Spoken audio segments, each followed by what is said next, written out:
if you all have any thoughts on recapping what you actually strategize or how you would like to leave the lizard folk, that's kind of where I'm going to leave you at this point.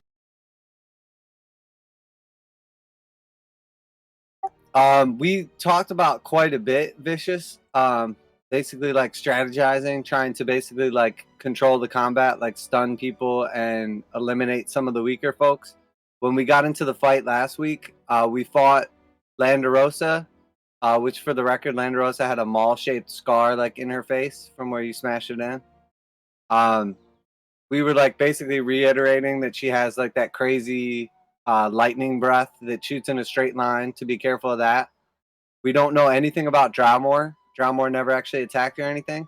And then when we fought them last week, they had 3 of those like weird little dog creatures with them.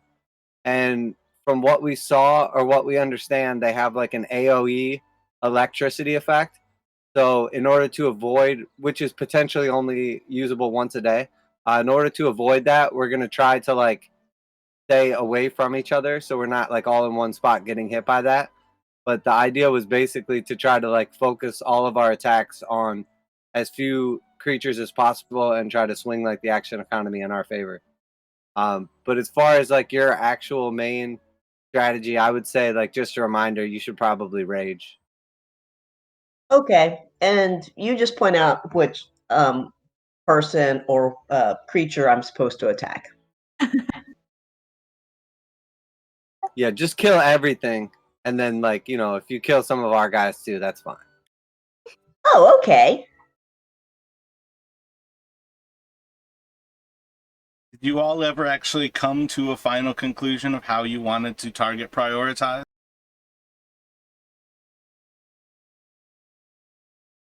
Or is it just going to be somebody's going to be calling out on their action kind of thing? Oh, I'm not sure if we like actually decided. My strategy is always to try to eliminate like the weaker stuff first, but that's completely up to everybody as a party. I mean, I think I was kind of leaning towards whatever opportunities present themselves, right? If we can hit the weaker target, sure, right? Like, what, you know, a lot of these spells have checks and so forth. So if a whole bunch of spells don't land and a whole bunch of abilities don't land, it's more like whatever does land, we're kind of hoping that the character would kind of announce real quick conversationally to say, you know, kind of like this is the one, so to speak. You know, for example, Hadar, with the amount of stuns Hadar potentially could do, you know, that could lead us in a path. But if none of his stuns land, so to speak, then we may be choosing different paths, right? Yeah, I totally agree. Like, for instance, if we get off like a hold person or something like that and somebody's paralyzed and like auto critting, like pretty much auto hitting, I definitely think like that's an easy target. So it might be, if you're close enough, worth trying to wipe them out. Right. And the hold person's only going to be working probably on, I do not know. I'm assuming Landragosa is not of humanoid. You know, that's probably a half dragon. So the only person that hold person would work against is Dralmorrer. So the stun. Half dragons aren't humanoid. I don't know if they're considered monstrosities or not, because these aren't, you know, dragonborn. So, but I don't know if my character would be able to know that. Because I'm assuming the other things, quote unquote, dogs, the other dragons are probably monsters, so hold person's not really work against them. But the monk's stuns doesn't have that limitations, like stun whatever target. So the monk's stunning ability is a lot more versatile. Yeah, it would be best to stun targets with a low constitution score, probably, because there's a higher likelihood that the stun goes through. But besides of that, it can work against anything.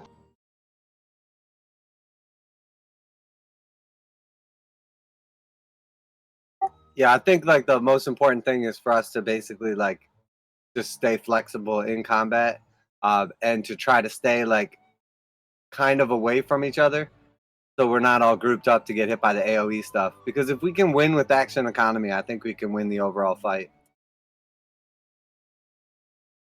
You would just want to run in and stun and then attack. Also, I was thinking about when we actually approach in the cave, like it's probably not going to be some like convenient. We just walk in and they're like spread out waiting for us. It might be beneficial to sort of like chain ourselves so that we're like say 30 feet away from each other, each with like a torch or whatever, and we just kind of like walk spaced out, so that if we do, when we do run into them or whatever, with like the person in front can kind of like pull back and draw them into everybody else, as opposed to just being like, in a situation where we're all grouped up and we get caught in a bottleneck again. Yeah, I mean, I think the overall thing about splitting away from each other is just the fact that many things that encounter, except for probably Dralmorrer, many aspects of that encounter is going to be facing damage.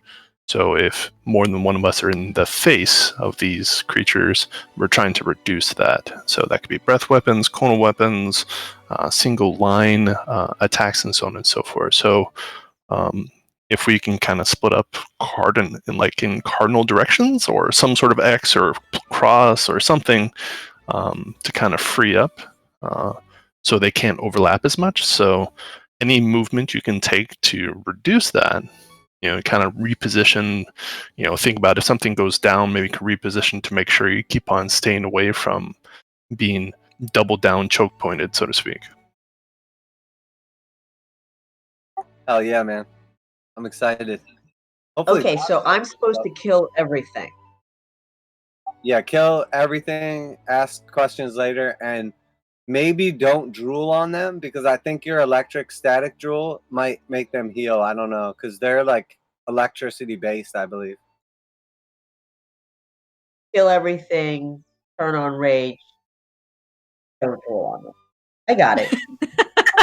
You should be able to drool on the elf, actually. I don't think the elf is electric. And then also, when it comes to your reckless attacks, if there's like a bunch of guys around you, don't reckless attack. But if you're sort of like isolated against one target, I would go for the reckless. Yeah, for sure. I mean, if something also is looking kind of beat up or something, like kind of having initiative awareness would kind of help out too. So if you know that something is badly hurt and you're next on initiative, unless you have a better opportunity, attacking something as the next person on initiative can also, introduce a way to strategize, like choosing, better targets, so to speak. Just a speed thing. I want you guys to plan your turns well ahead of time, so you at least have like an idea of what you're planning on doing. And that's actually one of the inclinations why I think initiative should be done, is everybody declares what they're doing and then it happens. Because all 6 seconds are happening at the same time. Are y'all ready to jump in there? Yeah. Yeah, I'd say so. I mean, I think we've planned enough. Anything more than that will probably just be redundant, honestly. What time are you all getting active?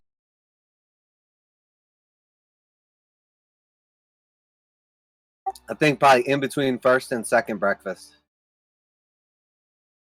So, like, on a serious note, what time are you all getting active? You guys have to set part of the scene here. Leave. After the first one gets up and makes himself some food, Ada's gonna smell it and also wake up.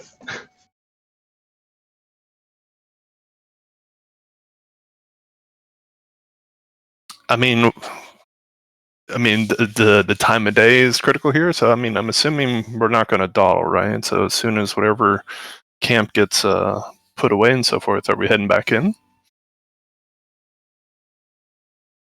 Yeah, I mean, I would think morning time. I don't really see any benefit to waiting or trying to attack in the middle of the night or anything. So I would just say first thing in the morning. Yeah, considering it's subterranean, so not the where we're going is subterranean, so I'm not sure whether it's light or dark will bring us any benefit.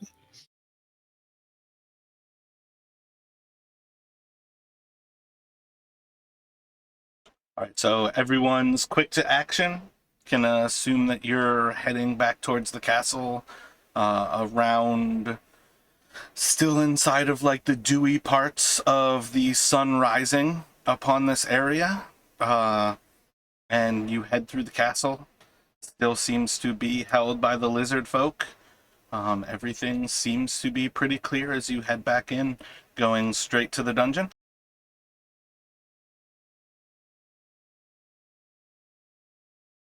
It's actually acid dew, Teresa. So yeah, everybody takes 1 foot damage as you walk to the castle. What? Teresa's typing in the chat. Sorry.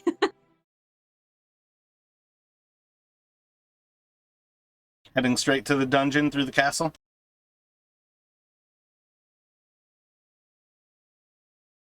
Yeah, I mean, I don't know of any thing we need to stop off and do or anything in particular, unless someone else does. No, I mean, I was just thinking that we would. I mean, we know how to get back to those stairwell, right?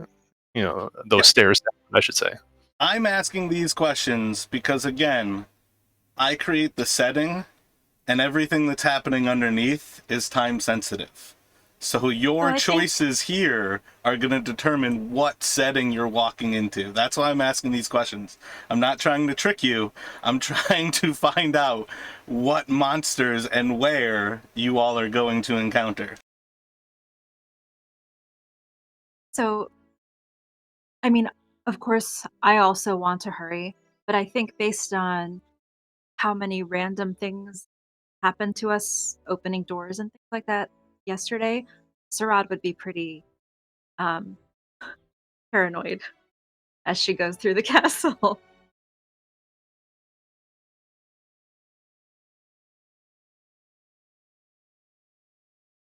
Yeah, like going through the castle, there wouldn't be too many like new closed off doors.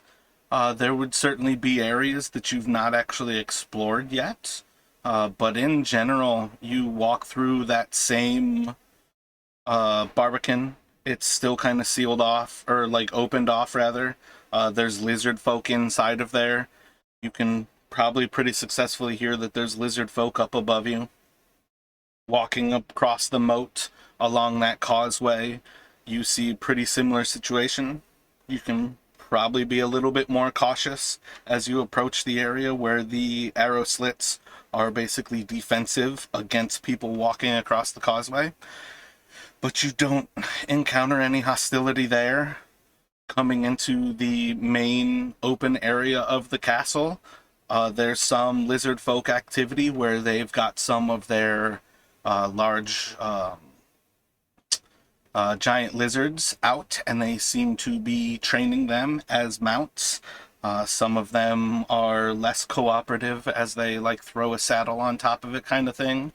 But they're kind of training them just outside of the stable, just to the south of the keep itself. But otherwise, that dining hall is still opened.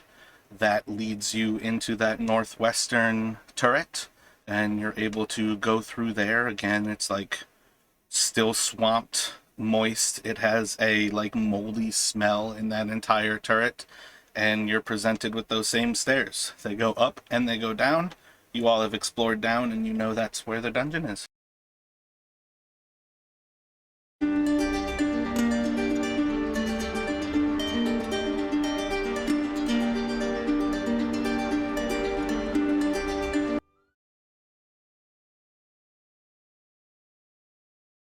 So as you all enter back into,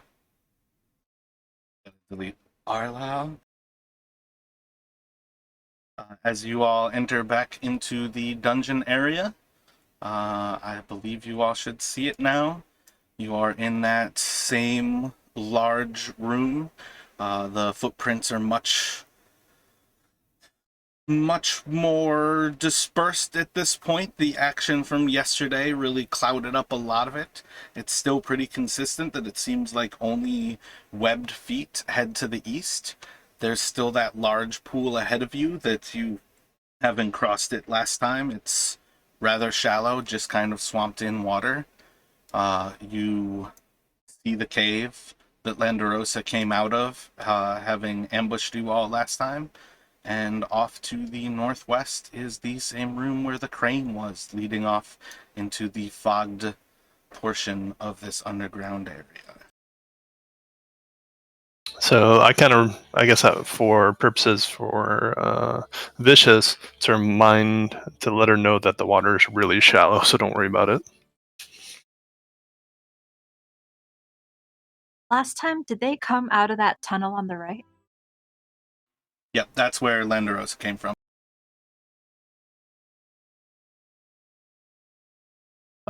Do we, from this vantage point, do we see anything? Like, do we see the people and so forth that were previously, we encountered? Nope, that was the description I gave you. That's what you guys are getting as you approach this area. Well, I feel like Verthus would, knowing that we got flanked last time, would probably want to double check to see if we don't get flanked again. So maybe checking out that tunnel to the right to see if there's anything over there that will come up behind us yet again.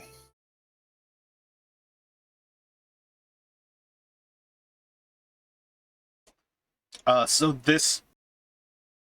My bad, had to cough. So this main area here, this is lit up by the two torches. One is on that western part of that area, just at the bottom of the stairs, kind of like right before this actual cavern. And then the other one is on the northern side, like the northwestern side of the cavern. Other than those light sources lighting up the areas that are essentially revealed right now, what are you all doing for light as you walk into the dungeon?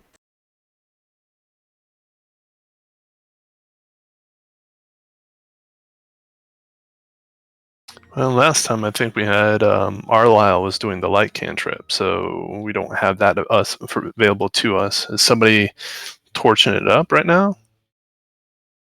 Yeah, I'll rock out a torch. So are Doc and Verthus going to explore that tunnel? Sure, I'm game. Here, take this torch with you, and I'll cover you. And I'll light a second torch, actually, too. So I'm marking off, too. All right. I'll cast resistance on you.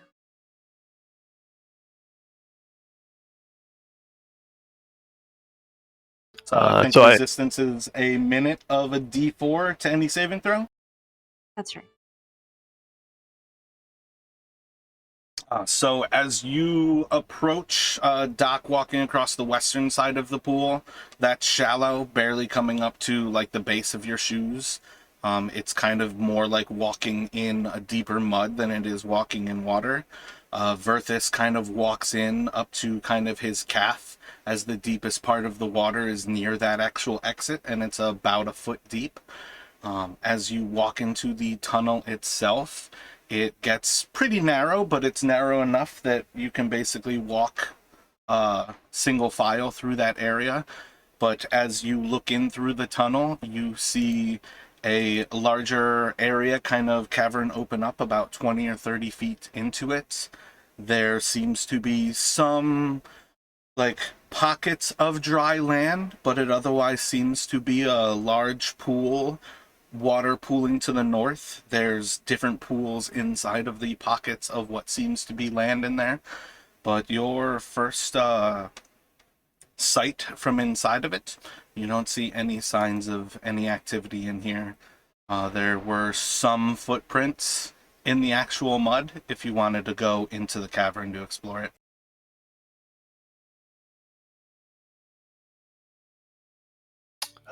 Before we reach the encounter that's kind of inevitable, do we want to go down that tunnel and kind of see what's up? How about this? I'm going to approach right about here. Kind of look around to see at the entrance to this little tunnel. I'm kind of curious if they've left anything behind, traps, anything that could potentially impair, my progress to kind of look down that tunnel.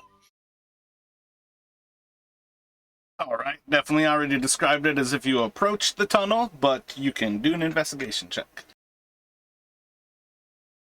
It does not seem to be trapped.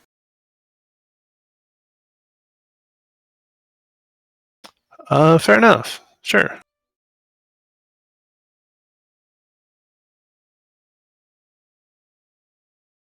I'm gonna try to like circle around the side here and just try to cover him as best I can from a distance, but also keeping my eye towards like the initial bottleneck that we came into before. I'm assuming that sneaking around isn't going to be like a huge deal, but I'm going to attempt to be quiet even though I'm carrying a torch. So Yeah, there's like constant water drips. You hear like little bits of clicking that are very reminiscent of the giant centipedes. But there's kind of like a loud din of ambient noise from this place.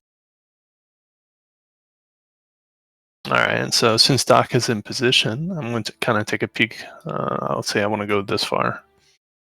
And keep in mind, too, when you said the water went up to my calf, I'm probably taller than Doc, too. So it may not be that deep as well. I mean, I said calf and 1 foot deep. So. Oh, I gotcha. I have to describe stuff based on human anatomy just as often as giving actual distances.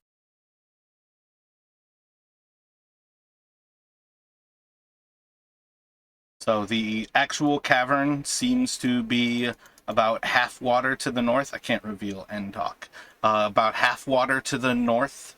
It seems to almost be in a horseshoe shape that you see the water kind of expand out around this bit of like muddy land that seems to kind of go to the south. The horseshoe on the north kind of surrounds a bean-shaped bit of land that is pocketed with those little pools of water.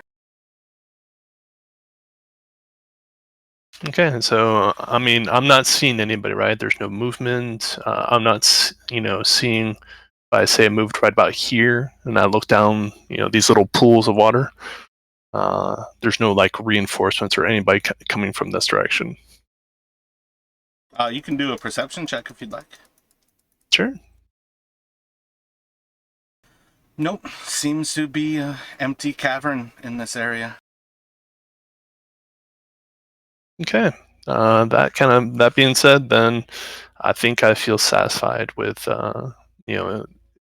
making sure that we're not flanked yet again.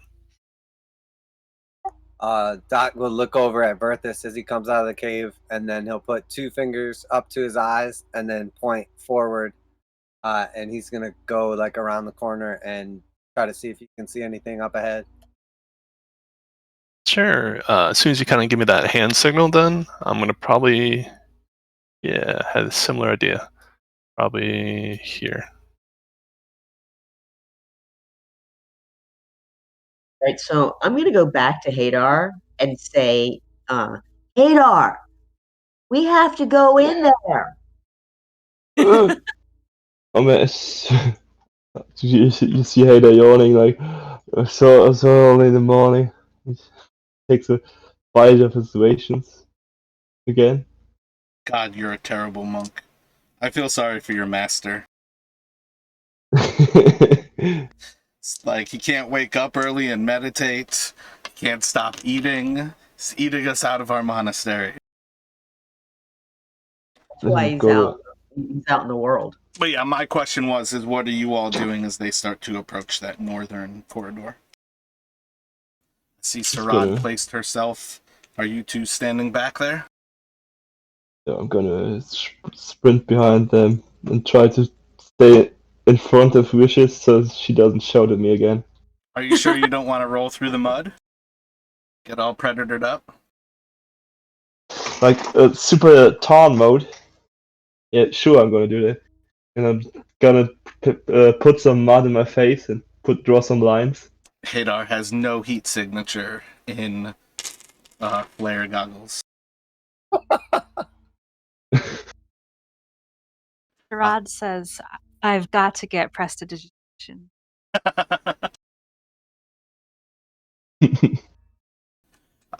So yeah, as you all look down that corridor, you see the familiar shapes of the crane itself. You see the top rungs of the ladder, but it otherwise seems to be an empty corridor.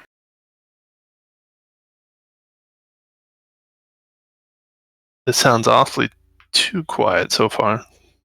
And just a note to Vicious, that's a really heavy ladder. We checked.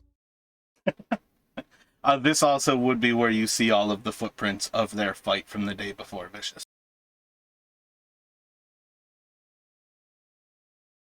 Can we see where the other side's footprints lead? Post-fight? It's a pretty small corridor for how many people have passed by this area. You can do a survival if you have proficiency, if you don't, at disadvantage. Yeah, from this point, like, all of the footprints just kind of meld into themselves. It's really hard to determine what, like, the top layer of footprints are. You just see, in that 5 or so minutes that you all were kind of down here yesterday, there's just like an incredible amount of matted down, squished out mud. Well, in daylight, should move forward.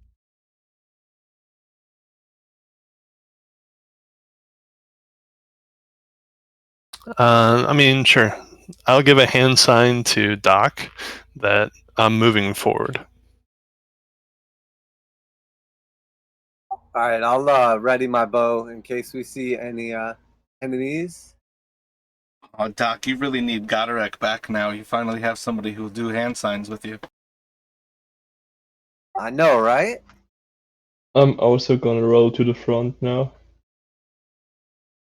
So you're getting close to the point where your torch, Verthus, is starting to scatter some light down into that cleft or cliff, if a 20-foot drop-off can be a cliff. And you still see there is like a layer of fog that is like the first bits that are kind of peeking into your dim light that the torch is casting down that way. But you're kind of seeing almost like the most northern part of the cavern. You see the fog like against that wall, just from the angles you're working with.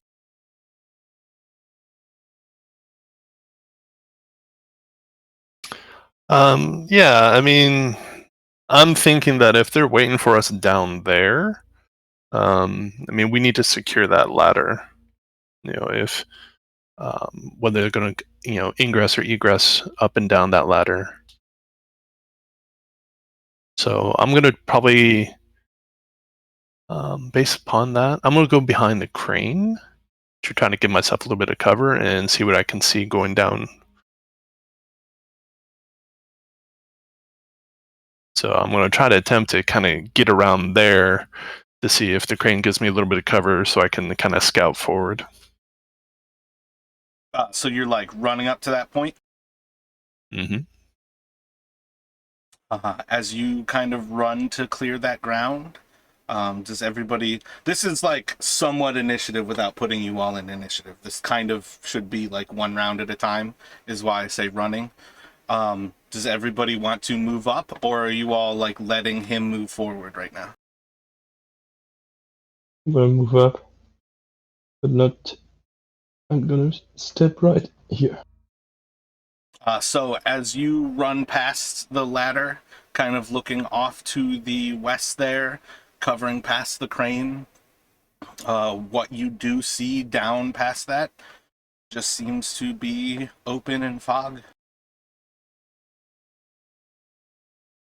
I'm gonna actively also like cover everybody, but also cover our backside too, and make sure that we don't get flanked.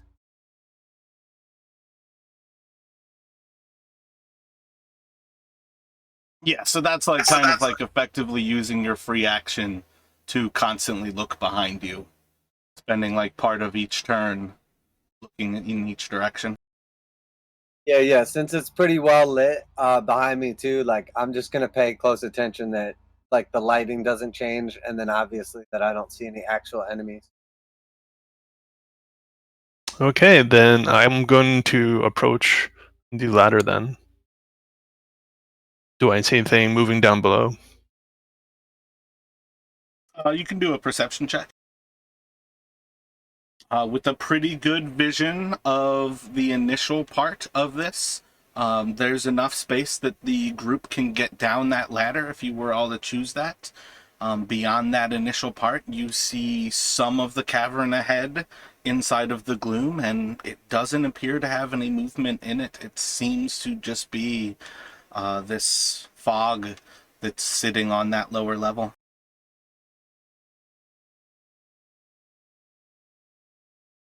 Sure. I try to get Doc's eyes, and I give him kind of like what looks to be like a peace sign, except you suddenly see him point the peace sign downwards. I'll give you the head shake. Yeah, I gotcha. And I just jump down slowly. So from this vantage point, now I'm down into quote-unquote gloom. Am I seeing anything further down the cavern? Everyone else holding those positions? Has it been a minute? What was it? You cast it on him like as you all entered this. You're probably at like 20 to 30 seconds.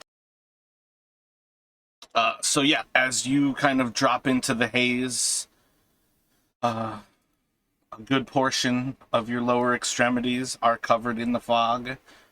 It's probably a solid 2 to 3.5 feet deep at any given point. So you can't actually see most of your legs. And with the actual torchlight, much of your essentially like waist and below is lost in kind of the shine of the light on the fog here. Ahead of you doesn't really seem to be anything ahead, and there doesn't really seem to be anything but an open cavern ahead of you. I will move up to where Verthus was at before, and again, I'm just trying to keep as much visibility towards the rear, like down that passageway as possible, but also obviously make sure I cover him. So, like, the crane will start to block off a good portion of your view, not necessarily of that, like, southeast part of the cavern, where the other, like, entrance into that main cavern was. But, like, from where you are, like, you would start to lose vision of where you all entered the cavern. Yeah, that gives you a little bit better perspective of him, as well as, like, everything behind you that is at least lit by those torches. Okay, So cool. he can see me now? He can't see you there, no. But he can Okay. see, like, in front of you. You're, So that means I can't see him 7.5 either feet then. tall? I would say I'm under 7, somewhere, upper 6, sure. Yeah, so that's a 20-foot cliff. So there's Okay. no way that you standing at the base of it, anybody can see you right now. So I'm going to run off to the side. It looks like that's some sort of cropping there. I'm not sure. There's kind of like some fog of war over there. Yeah, it's pretty much at the edge of it. I don't think there's anything beyond the space you're in. Yep, that's part wall in that space. Okay. Then at this point, I'm assuming he could, has a better spotting on me. And then I'm obviously looking further down. If I don't see anything down this like corridor, I'm probably going to like wave them, to come on down.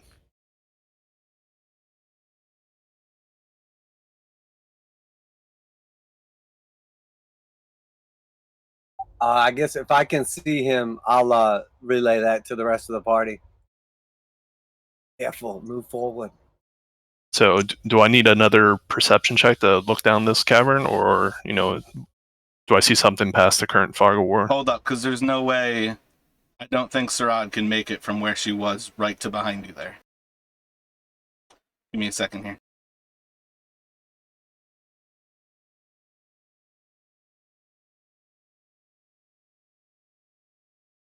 So from that point where you come to, you start to see that this corridor seems to open up.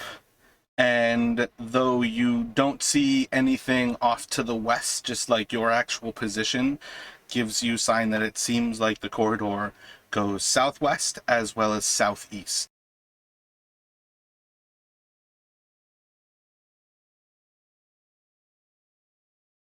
So I look up at Doc and I give him like a symbol that looks like a triangle, and then I open up my palms.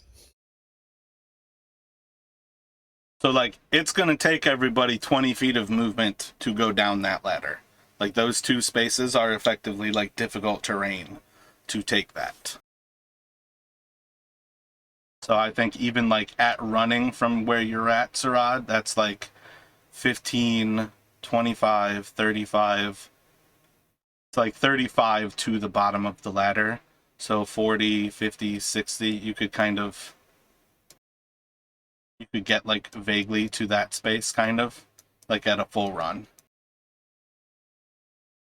So what's everybody doing here? I'm gonna try to stay at the top as long as I can to have like a vantage point on not only our rear but also the party. But as we progress forward, and that's no longer an option, I'll obviously continue with everybody. But I'm at this point in time, I'm trying to stay back and use my height and range to cover everyone, make sure we don't get flanked. Yeah, and I was kind of leaving kind of like that open air just now for Vicious and Hadar, if they would like to come down. I'm going down. There we go. It's gonna stay here. Okay, that's fine. We can see that this area, the part we can see, is there a boundary around all of it? It looks like it is. Yeah, this is like a stone and mud underground here.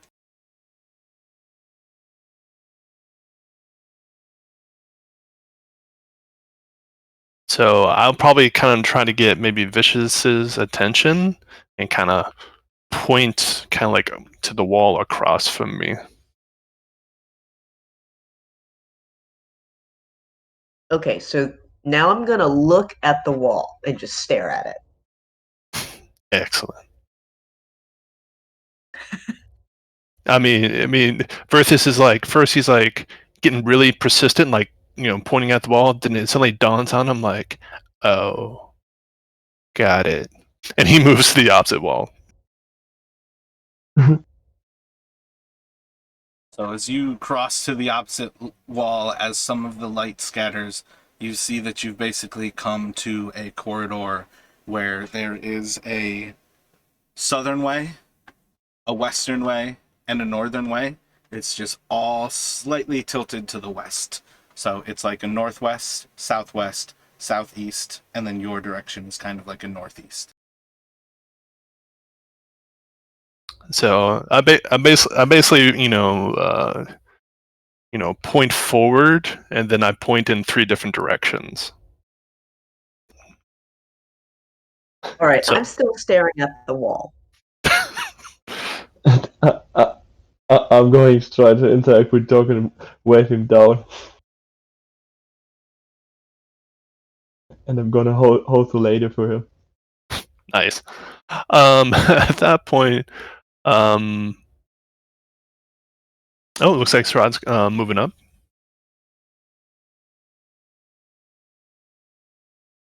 I'm gonna message down to everybody. Careful grouping up too much. Remember. Is that a quiet tink of reapplying? Yeah, that's what I Yes. thought. Tink. And then I kind of whisper to Sarad to, like, go to like the spot to the north wall. Yeah, so like right now, Hadar and Vicious are in darkness again. I'm still holding you later, and I'm gonna be like, Doc, if you don't come down, I'm gonna take the later with me.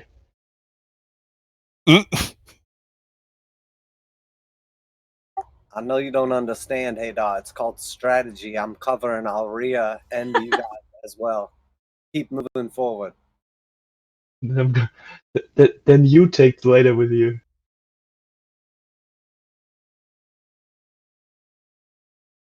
And I'm gonna go over to here.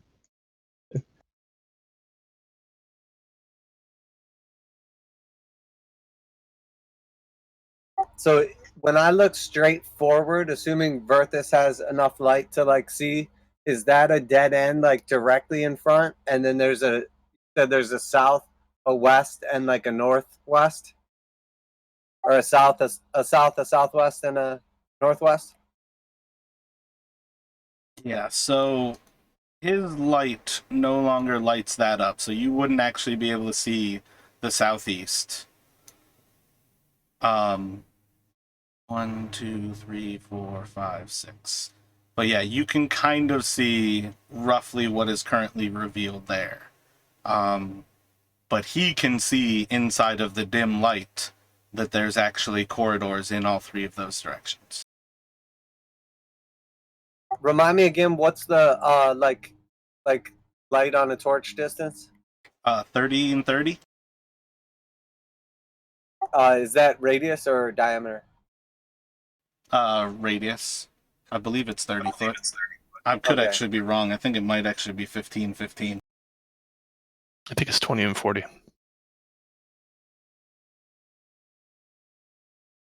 Whatever you decide, it's not that Oh important. yeah, it's as long- 20, so I'm already revealing too far as is. So 20 and 40 radius?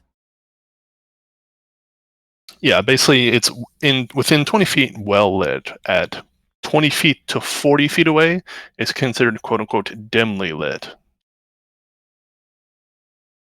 All right, so I guess realistically, I'm probably at the maximum area where I'm going to be able to cover everybody from up here. So I'm going to go ahead and move down the ladder. And then I guess I will use... I want to basically leave behind a torch right like around the area I'm at. So I'll use my action to like stick my torch at the top of like the little hill here or whatever, like in the mud or in the dirt, or if there's somewhere around. The idea being that even if I can't like well lit see what's behind us, I would be able to see like the movement in the torchlight.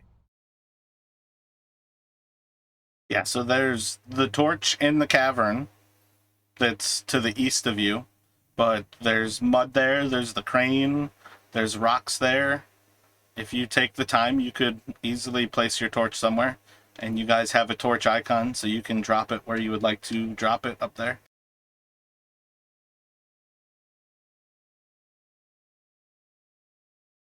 Hi, Doc.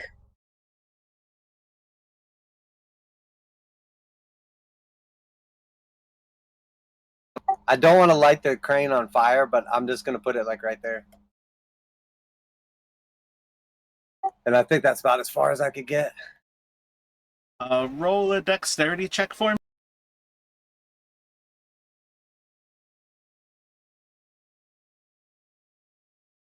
Oh, solid. By the time you get to the base of the ladder, you start to notice that the crane is already catching on fire.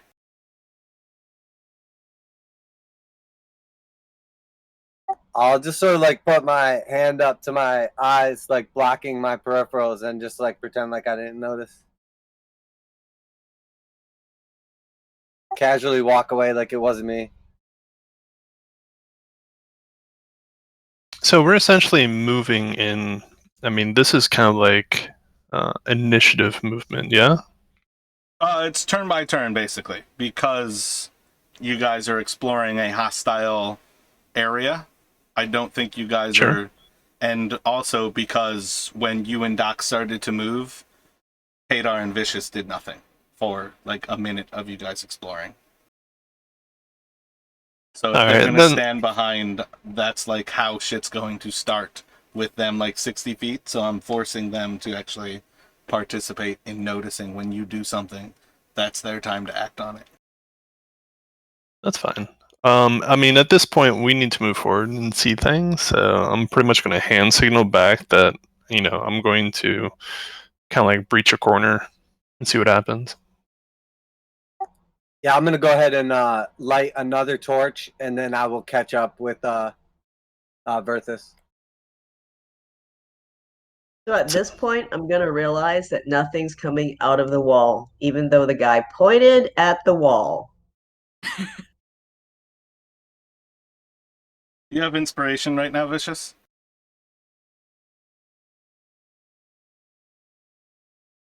No. Take some inspiration.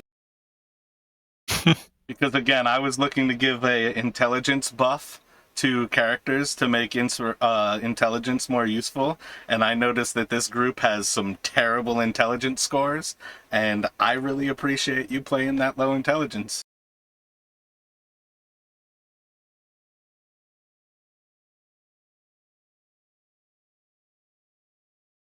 So you all start to see, as you start to move forward into the actual central part of these different directions, that there are the 4 corridors. The mist seems to move into all 4 of the all 4 directions.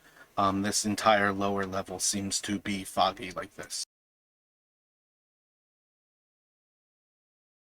All right. Well, whenever faced with 3, I am going to move to secure the southeast.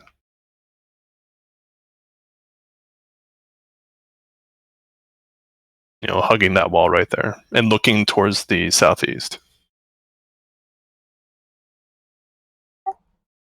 Can I move again, or do I have to wait? Was that already my move? I think Verthus was holding for a minute there when you basically moved up to there. So I would say you can certainly move. Okay, I'm gonna do the same thing, and I'll secure like the north, west or north tunnel. So I'm not sure if there's a hand sign for this. But basically, I'm going to try to intimate that we shouldn't be, kind of like put my palm facing down and do a circular motion, and then it kind of like point at one of the tunnels. Roll a So it's kind performance of like, check. oh dear. Come on, of Paladin's 17 stats that are important, Charisma is one of those 6.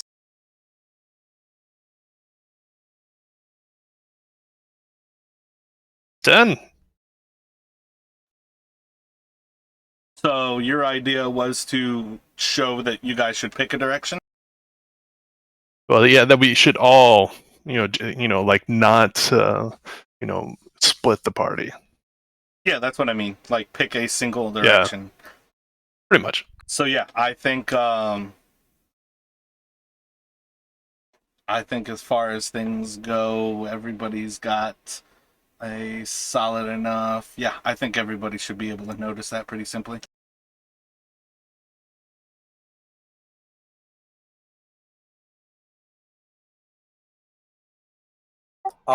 If I could do the same thing again, I'm gonna just spend a little bit of time, and I want to put a torch, like basically right where I'm at right now. So sinking it down kind of past your knees as you go for the actual like mud, the torch very quickly is kind of like consumed in the fog, and it's not really casting light terribly far, but you can definitely place a torch into the ground there. Yeah, again, I'm not looking for like real great visibility or anything.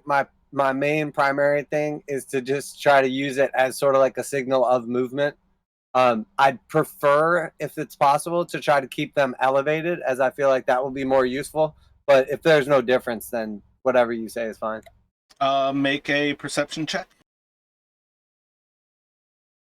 Yeah, it's any sconces.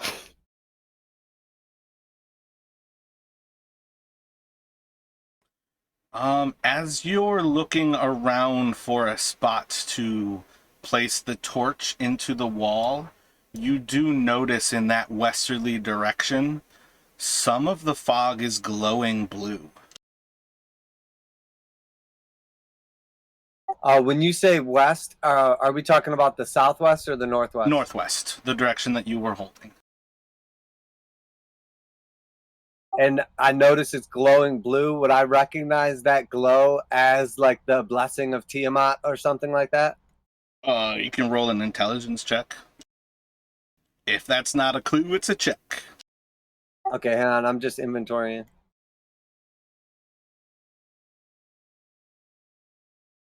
Nope. Seems like there's some sort of glowing light from that direction.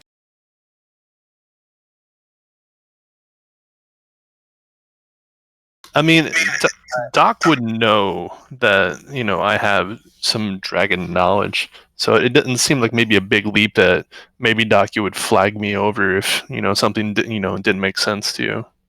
Well, I definitely know there's light. I'm just not 100% sure. It's like basically my question was, do I recognize that as specifically Landerosa, or is it just a suspicious light? That's what the intelligence check was. So I'm assuming it's just a suspicious light to me.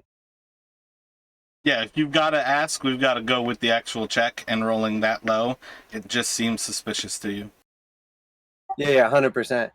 So I'm gonna look back at Verthus, and I'm gonna point to my eyes, and then I'm gonna point to the torch, and then I'm gonna point down the hallway, and then I'm gonna tap my rapier on my side, and then I'm gonna look back at everybody else and shake my head. Yes, like get ready.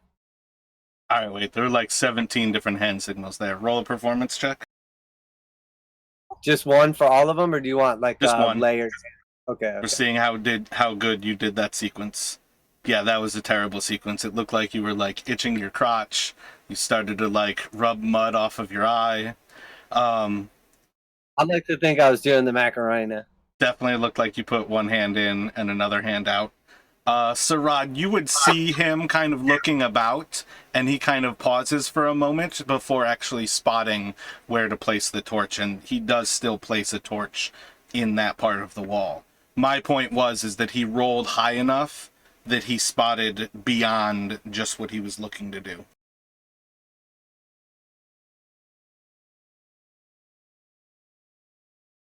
I was gonna druidcraft, help him get it into the wall.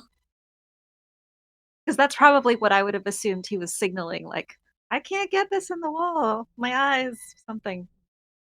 Oh, I don't think it's uncalled for you to actually move up and end up kind of like tying it like more securely into the wall there. You just kind of like grow out some like roots that kind of poke through the rocks, and like you can grow them into however you would like to flavor the druid craft.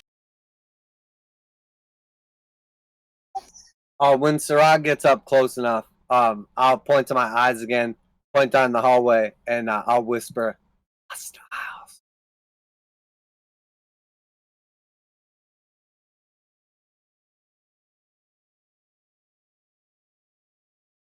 From there, would I be able to see what he's talking about? You could do a perception check yourself. Yeah, as he kind of points down, you actually see these areas where he's pointing down that area, and you actually see a point of lightning arc inside of the actual mist down in that direction. And by saying arcing lightning, it is 100% one of the dragon dogs. You've seen their tails do that. One more time, I'm going to whisper to the party, "Spread out."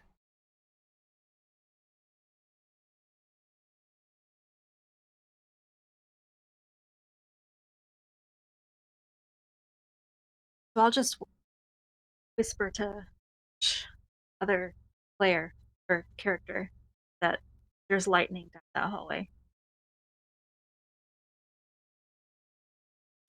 At this point, you hear a little bark, and Verthus and Hadar would understand that whatever is down that hallway has also noticed you and has essentially said in Draconic, something's coming.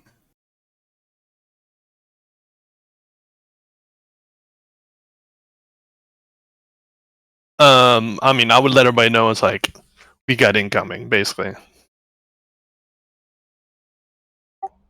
So can we still move right now? Yeah, you guys basically have like one more chance to kind of align yourselves until things are going to change. Okay, now that I have the torch in place for like some forward lighting, I'm going to attempt to reposition like not in a straight line or in a cluster. So I guess depending as how everyone moves.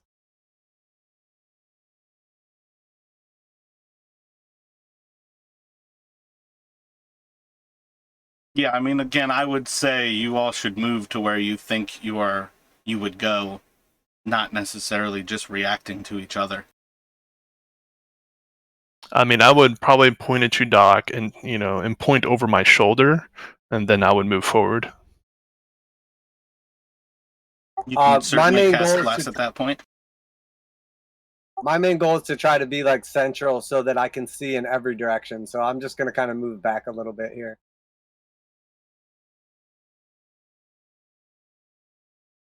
From where Verthus is standing, can I kind of see down that southern, southeastern portion right there? Does that look like it goes down and then curves east? Or does it just look like it might go down and then I just can't see any further? Or can I just not tell? I mean, Verthus you still move away while he's moving back.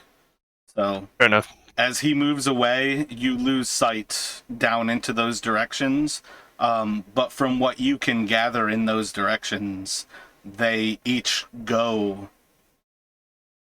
I need more information for what you're trying to look for. Right now, you see empty corridors to either direction of the south.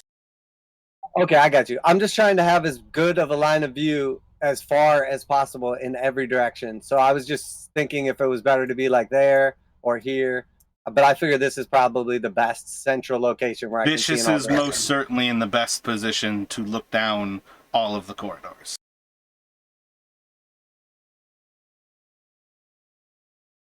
I'm gonna roll over here and just stay as close to the wall on the corner, so I can't see to the left or to the right.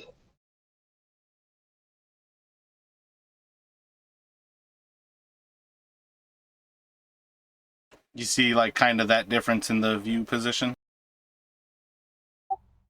Yeah, that's good. I like where I'm at. I would have like kind of moved right there. I think not realizing that maybe Vicious was in a better spot, or maybe just kind of moving around her because she was like awkwardly larger than me and standing in the way. You know, if you ask nicely, she will move.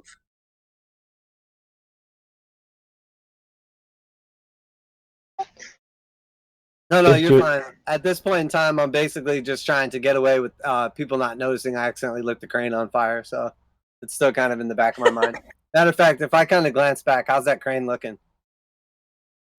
What? It's been like 20, 30 seconds. I think probably most of the crane's arm is in like a small rolling fire.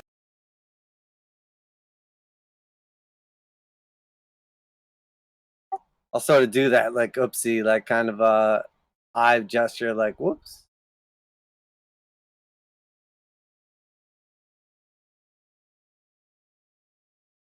And then I'm just gonna ready up with my bow. If I see any hostiles, I'm planning on just taking a shot.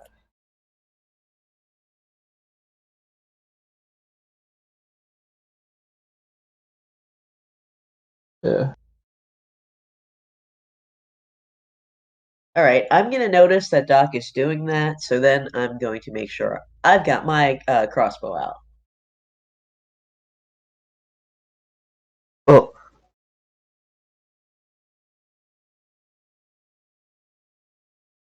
Do you have something to say, Hadar? yeah, I'll like stay at the wall and will wait for the enemy come, but I'm not ready in a specific action. So I just don't want to get surprised. If I got time, I want to light a cigarette too. No, you did too much. There's not enough time to light a cigarette and all of that.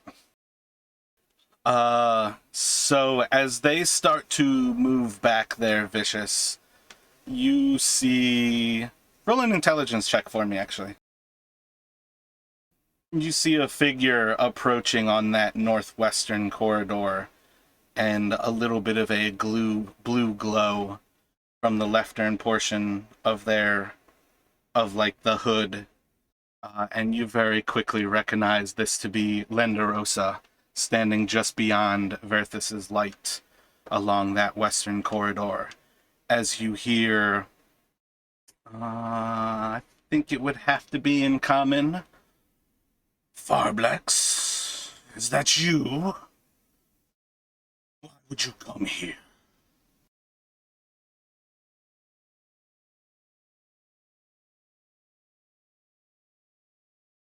Hey, is your name Varblex? You're just gonna say that out loud? Yeah, I'm gonna try to be kind of quiet about it.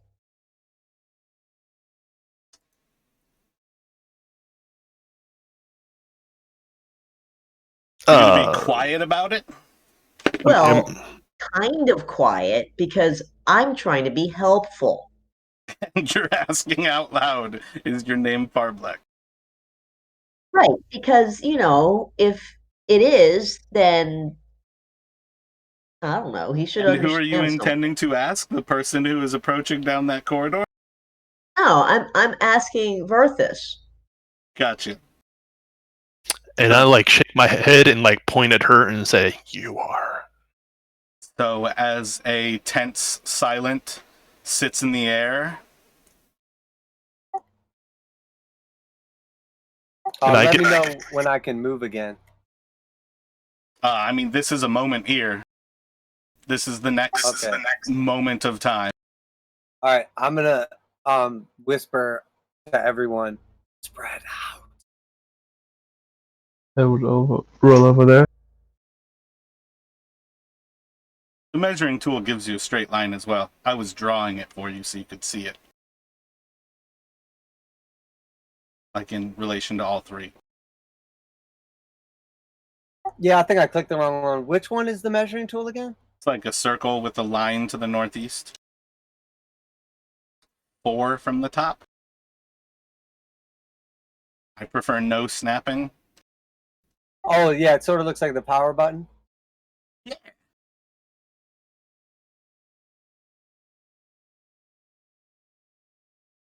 Yeah, okay, perfect.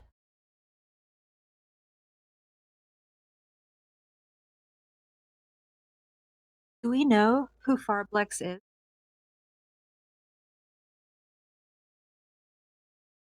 Roll an intelligence at advantage for me, Sarad. We'll see if that helps. See, that's what I was trying to figure out. Oh, I see.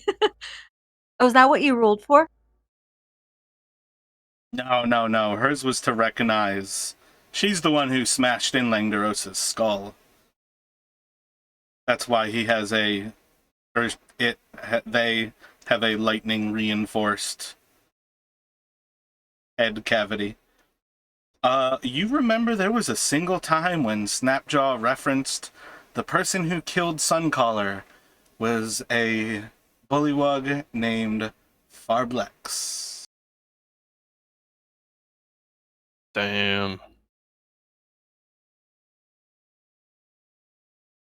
But Berthus and I definitely never met him or heard his voice or anything like that. You all have not encountered Farblex at this point. That was the guy that you said killed the old shaman of the lizards, right? Yeah, Suncaller is the shaman. Okay. Cool. Sarad specifically got advantage because she was the one person from the party who was rather super interested in helping out Snapjaw versus somewhat interested. So I figure she was present for every conversation.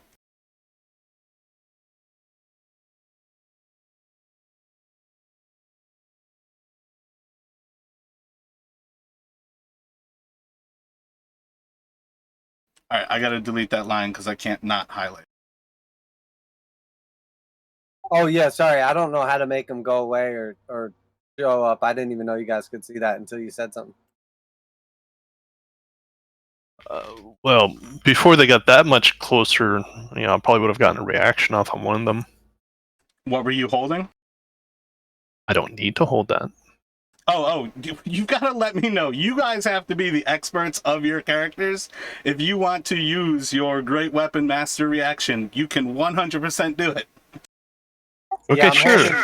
I'm still holding my bow shot too, so. But this is what I'm saying. This is what happens when you all are silent. They are walking out. Sure. I mean, as soon as the first one kind of gets in range, right about there, Right that's where fine. they're at. Yeah. I'm probably going to kick things off at that point.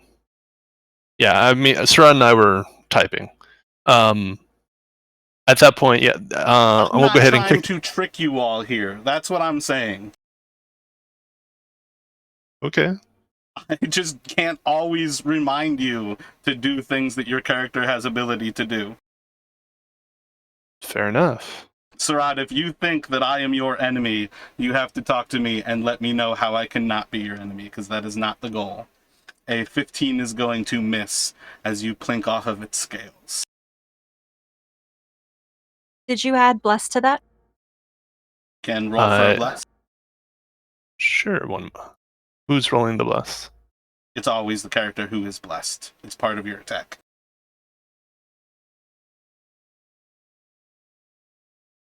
So that makes it a 16 to hit. You're going to see as the lightning arcs and it deflects off of the lightning and doesn't actually come in contact with the scale. And that dragon specifically becomes a little bit darker as it seems to have dissipated some of its energy. When I have a visibility on the dragon, I would like to take my held action as well. Yeah, I feel like Vicious, as well as you, were essentially holding. Yeah. All right. So as soon as I notice that anyone else has shot, then I'll shoot. I mean, your reaction would have been for an enemy, I assumed. So when you see them, I think that's more viable. Otherwise, Okay. that's kind of where you have to call stuff at the start when you're holding an action. I think you said you pulled out your... that's legitimate. You said you pulled out your crossbow when you saw Doc pulling his... or aiming a bow down there. So after Doc shoots, you Right. can shoot.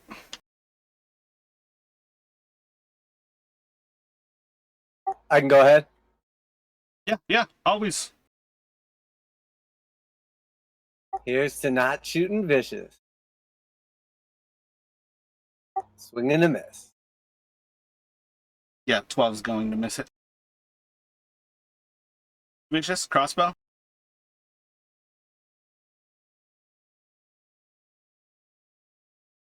And 11's going to miss.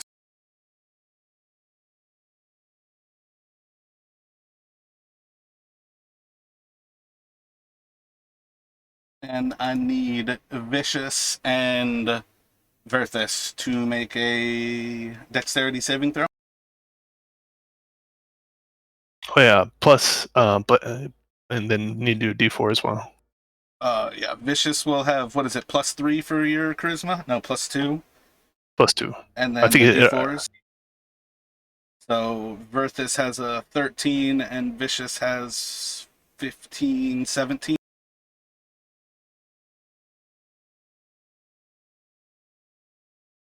I think I would have a 14, right? Yours is already included in yours. Wait a second, you're talking about the previous bless count? No, your paladin ability Mm-hmm. is already included in your saving throws. So you're at a +10, +3, or a 10 +3 for a 13. Actually, that +2 is already my aura, so that was an 8 +2. Well, that's what I mean. It's a 10 is your save because your aura is already included. Right, And then +3 for the bless. For a 13. Okay, sorry, I was looking at the wrong part of the screen. Sorry. Yeah, and then Vicious has her 11 +4 +2. Why do I have a +2? His paladin aura gives a bonus to save. Oh, okay. So it is 19 lightning damage, which will be... What is that? 9 for Vicious, and it'll be 19 to Verthus.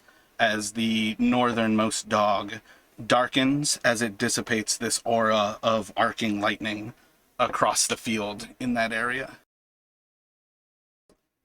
And actually, So they're not attacking us for that damage. It's damage that is kind of that we're getting back. I don't know the point necessarily of that question. For what it's worth, yes, that is an attack action that they took. Oh, That was what we described to you earlier about the AoE effect. That was like their lightning area of effect. Haydar, I It's like- actually need you to make a dexterity saving throw as well. Sure. I measured poorly. It's like a vicious. It's like a nova that comes out from them, and that's what I was describing about. They can use it roughly once a day, and then the chance to continue using it. So, Haydar, you'll take 9 lightning damages. I think I have the spell on dexterity saving throws that if I That is perfectly succeed, fine. You will take none. great. Evasion is the skill. Yeah, that's what I wanted. And now it will be initiative. You want us to roll initiative? Those are pretty good rolls. Nice. I forgot to click on my token.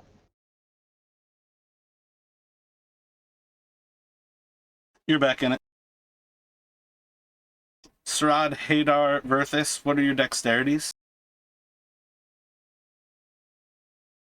16.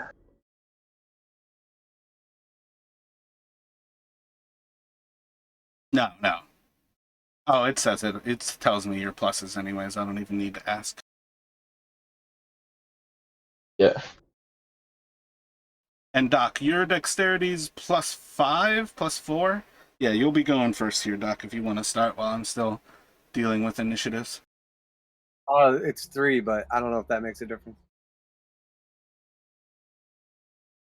Wait, why do you have a +4 to your initiative roll? That means you should have like an 18? Oh, it's your fucking luck. I got you. Yeah, I'm confused about that too because I also have only a That's +3. yours as well. It's the fucking luck stone. Oh yeah, I forgot. Perfect.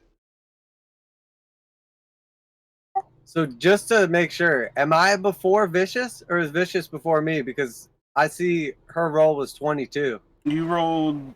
I rolled twice by accident. Oh, okay. Yeah. It's vicious. I did not notice that she had 2.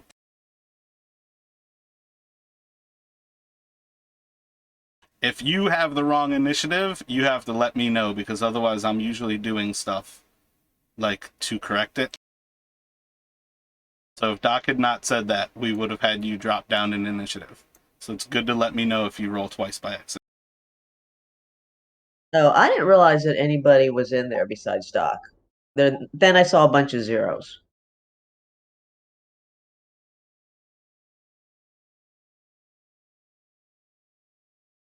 So you actually get to go first, Vicious. All right, so I'm gonna shoot at the one that's farther north. Oh wait, my bad. One more thing.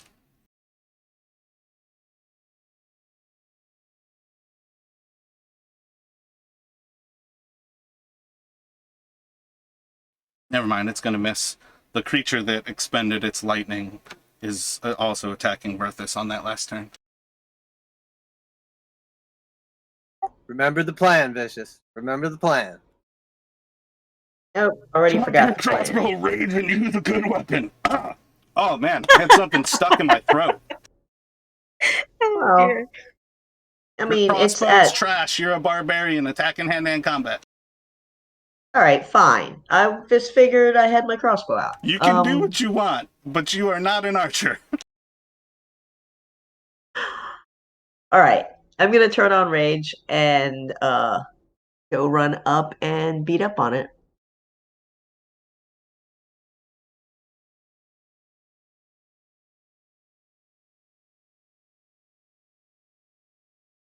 Yeah, you all will not see the order of the creatures that I roll for until they actually go. Hold on, I'm not sure. There we go.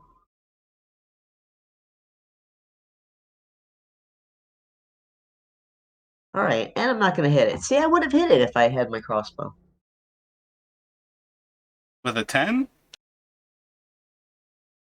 Well, I wouldn't have rolled a 10. Alright. I also don't wash my socks for 17 years in a row because they're lucky Yeah, socks. see? So you've got another attack with your maul? And I'm assuming then you're attacking the one that's directly west of you versus essentially Verthus and Doc both shot at that southern one? Right. I'm going for the one that's farther away from them. And 11's gonna plink off of it as well. Yeah. Doc. All right, I'm shooting at the southernmost one with my bow. It's not a 1. I'm gonna use a superiority die on the second one, and then oh wait, what the heck?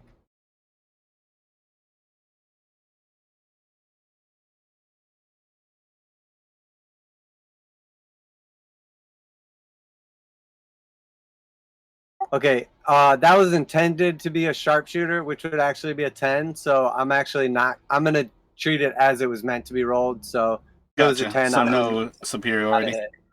Yeah, exactly. Because it's only fair. Because I did mean for that to be a sharpshooter.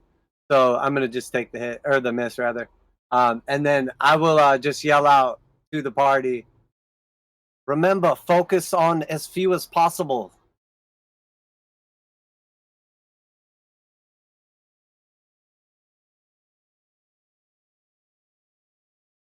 Right. That's disappointing.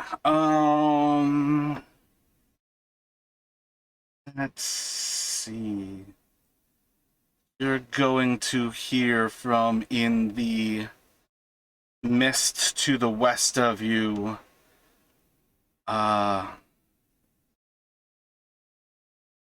Orc, it's good to see you again. And 2 javelins are going to fly at you, Vicious. Both are gonna whiff pretty bad. Does a... What is it? Oh, actually, +8. No, +7. No, that is the wrong plus. It should be a +4 for the throne. 13 hit you, Vicious? Nope. Yep, 2 javelins are just gonna kind of... One is just gonna go, like, extremely wide and just, like, plink off of the wall. The other one's just going to go, like, right past your arm as you're swinging the maul at that creature. And the maul actually, like, plinks it down to the ground as it flies past you. And you are going to see as the figure closes most of the ground to you, running forward, throwing these javelins. And it's gonna go to Surat.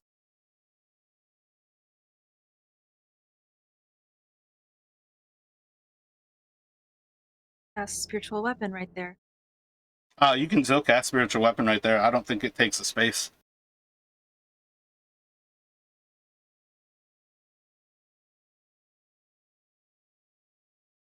So I'll move up there and cast spiritual weapon.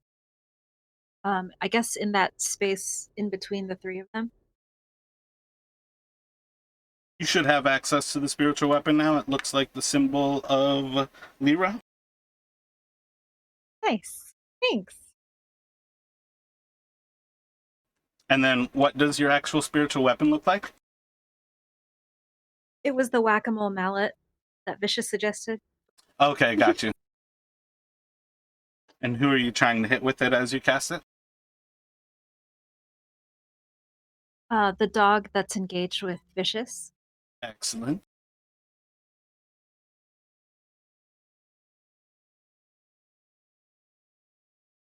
If you click to cast the spell, it should roll all the dice and everything for you. Yeah, sorry, for some reason everything's in a different part of the window.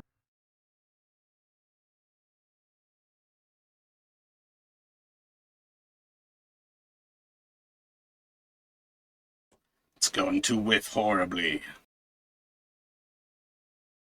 And then you have an action still. And movement. I think you moved like 15 to there, basically.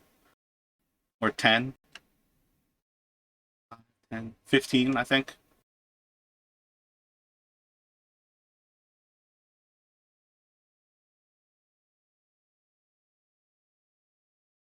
Adar, click hide from others so I don't have to see you. Oh, so I think I selected hide from others. Did it still show to you? It Sorry. looked like you were in Amsterdam with a windmill. Yeah, I was trying to figure out the distance. I was wondering if you spent 413 celebrating 420 because you seem stoned. Just like completely zoned out. No, I'm still in Germany and not in Amsterdam. Yeah, most certainly. Yep. That's what your cantrips are there for after you use those bonus action spells. I think Sacred Flame's a dex save. Dex 14. It's gonna get hit for 7 radiant.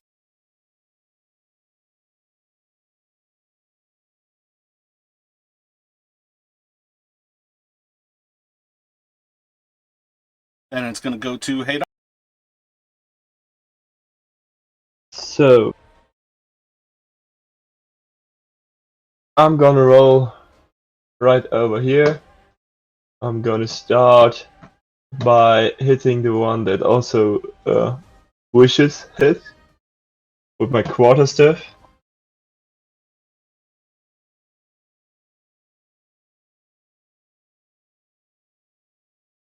I don't know why, but my rolls are always delayed. 11 is going to miss. You I'm have bless gonna as well. gonna use a second try. You can roll a d4. 13 is going to miss. Damn.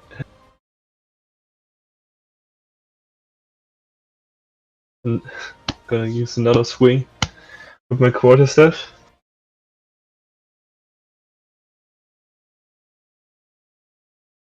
23 will hit.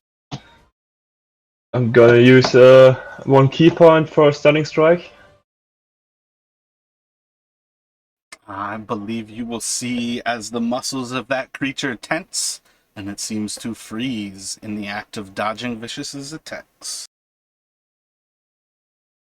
Great, perfect. Then I'm gonna use another key point on a flurry of blows.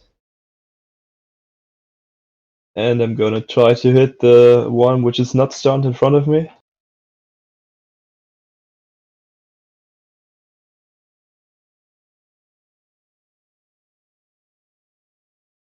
$18 to hit. 18 hits. And I'm gonna.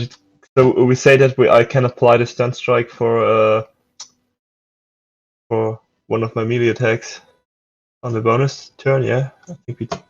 Yep, I believe it's designed that you can apply as many as you have key points. Well, so I'm gonna try to stun it too.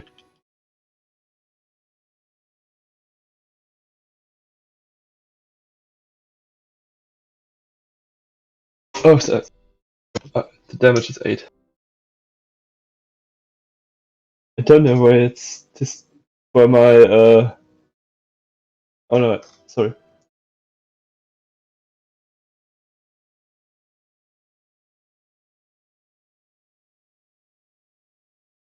You said Sun and Strike is a con save. It's going to save and seem to continue to move as it seems to be attacking towards one of the 3 of you. Well, I'm gonna try to hit it with another attack.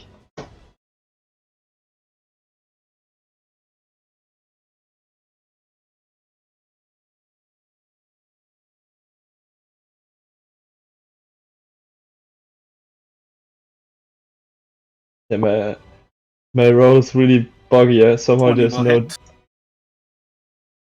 You should be able to Somehow click the click from your previous flurry of blows to have it roll damage again. Great, and I'm also trying to apply another stun.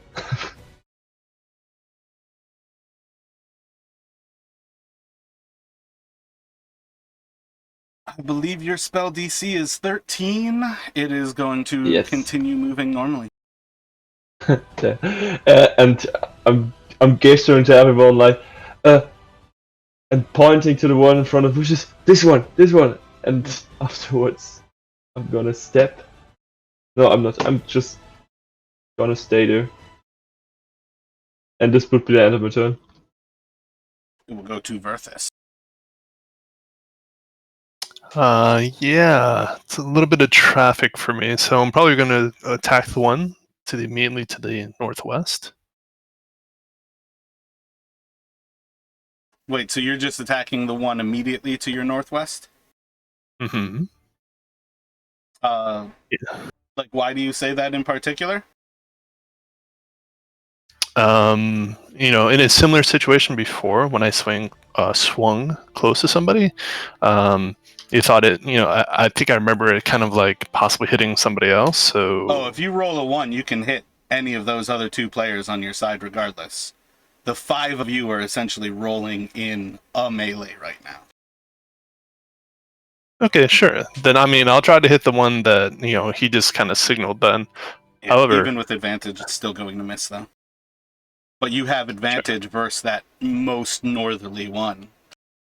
Sure, and I'll go after that one again.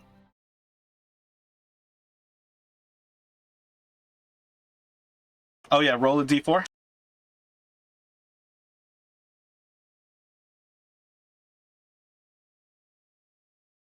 $19 would hit, so you can roll damage on both of those.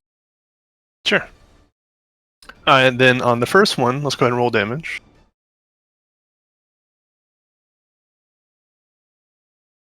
And then I'm going to use a first level spell slot for that first attack. One moment. So it'll be 5 slashing, and I use first level spell slot to smite for 6 additional on that first attack. On the second attack, does 9 slashing. And I'm actually going to burn another first level spell slot.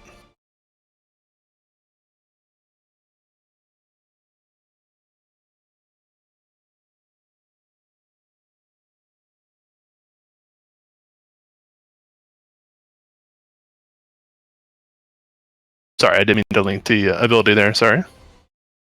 For 5 more radiant damage, then bonus action.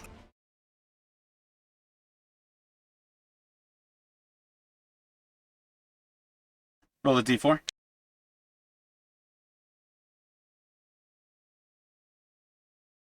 $18 will hit. Oh wait, my bad. It's got the advantage anyways with the 24. So the butt end of I will not use a spell slot on that attack, does 4 more piercing damage, or bludgeoning damage, with the butt end of the glaive on that one. And my turn. So what? You just did like 30 something damage that turn?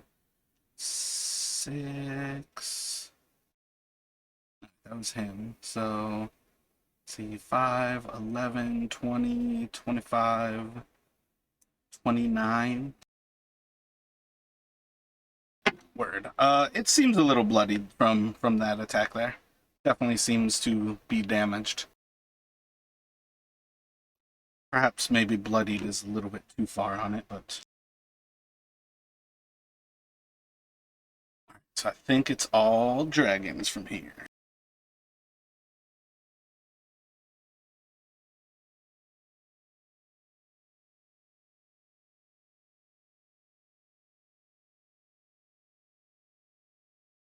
Two dragons.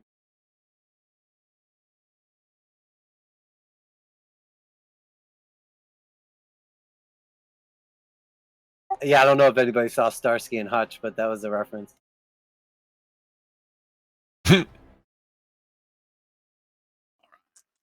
Same dragon trying to bite out at Verthus. I believe that 14 will miss. Correct. 17 is the target.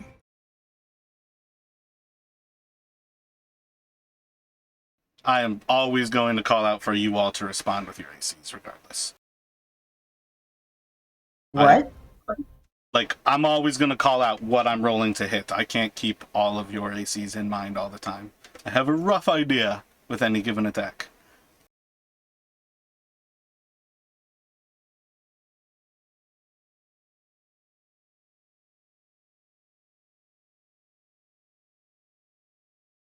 Do we get an idea from the dragons attacking if they're making 1 or 2 attacks each? Like, do we have that idea?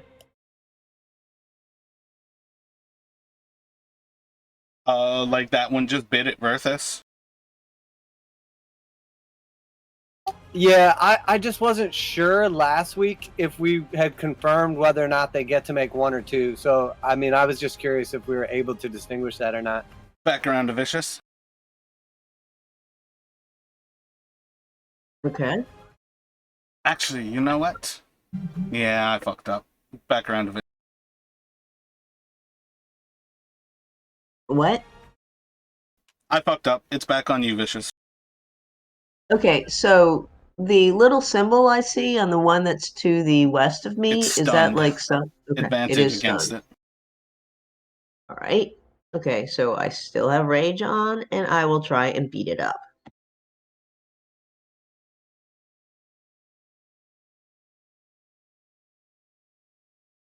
Oh, I'm only supposed to do that the first time. Sorry. They could have told you these creatures are pretty tough, so attacking twice against these saves time.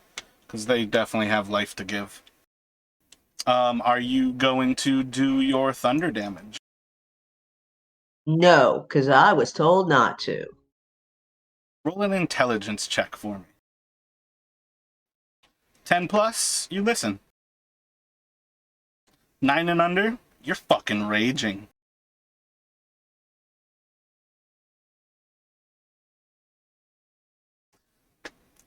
Interesting use of barbarian life.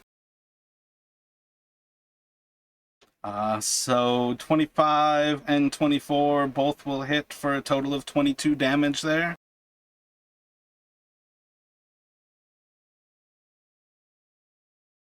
It holds on, but that creature is definitely fucked up at this point.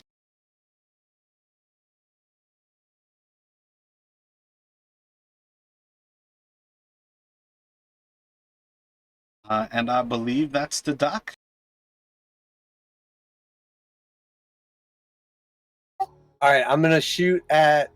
Can I see that one from where I'm at? Is that okay to shoot that same one? Or do I need to move?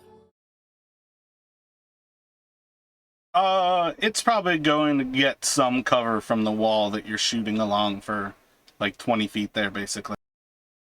Well, I mean, I can move if you want me to. I have sharpshooter, though. Oh, yeah. Cover doesn't even matter for you. So, yes, you can see it, but yeah, normally speaking, people who are not I hate bows can indeed accidentally hit the wall there. All right, so as long as I can see it, I will shoot at that one. And you said it is pretty bloody.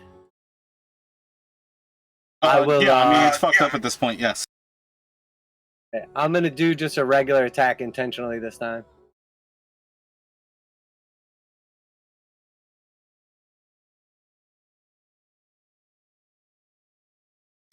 Feel like the advantage is regardless on that one, so a 28 hit.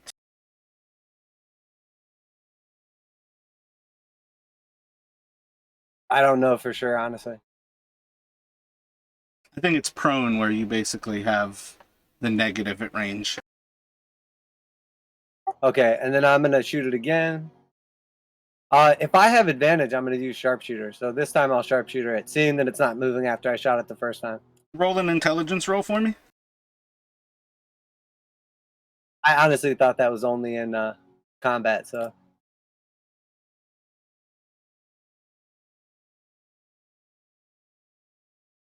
We'll keep it how it is. So yeah, you can roll this next one sharpshooter.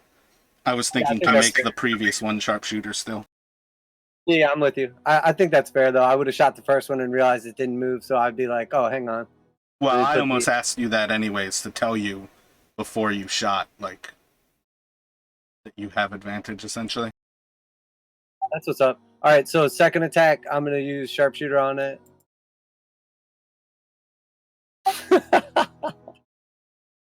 I will do nothing and move now, I guess.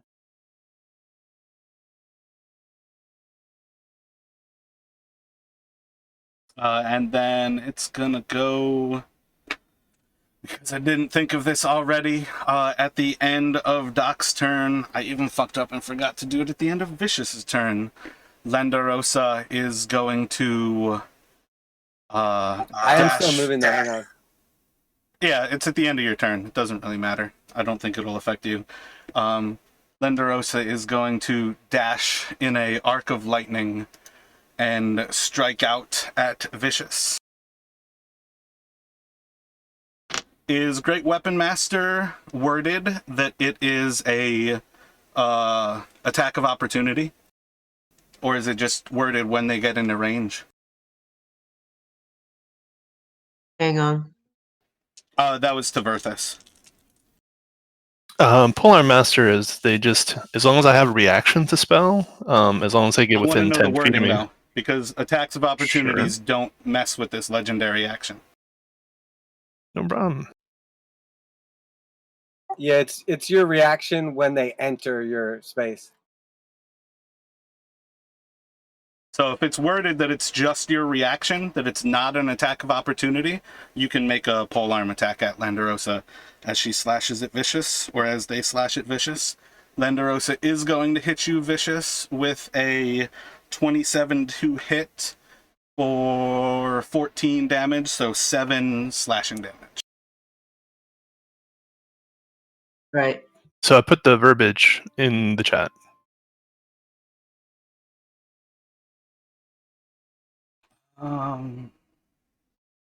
Yeah, it does not provoke an attack of opportunity, so you can't do it. It's that last sentence. And then it's going to go to Lenderosa. Yeah, I think Lenderosa is just going to take 2 swipes at Vicious.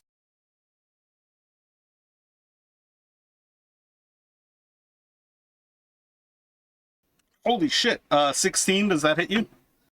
Yeah, 15 hits. And that will do 12 damage, so 6 slashing damage to you. And then it's going to go to Sarah. So, I'm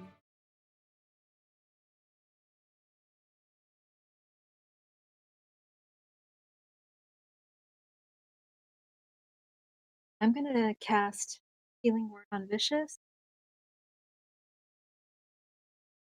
And that already includes your life cleric things. So 16 points healed for you. Oh, were you just trying to cast it like first level? Yeah, but that's fine. She probably needs it. Oh, cool. It sounds like he has it in for her, so. Yeah, she's the one who smashed his skull last. No, holding that as a grudge.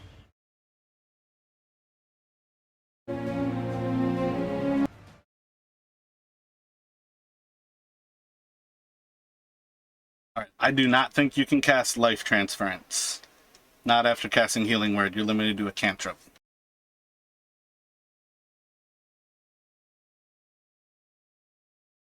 I see now. Okay, that's the confusion I had last week about casting multiple spells. Okay.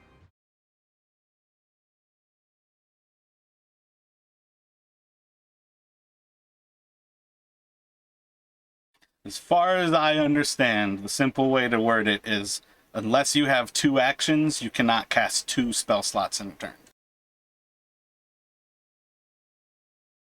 But if you cast a bonus action spell slot, you can still cast a cantrip, because it's not a spell slot.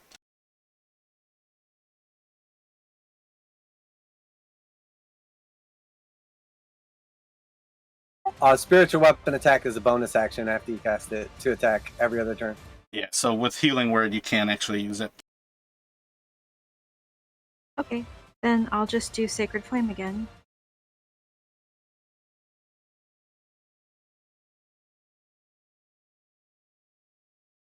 I love that the token is a fidget spinner, though. That's funny. So that's for the stun dog. I believe it'll have disadvantage on dexterity. It's going to take the full damage there, 11 more.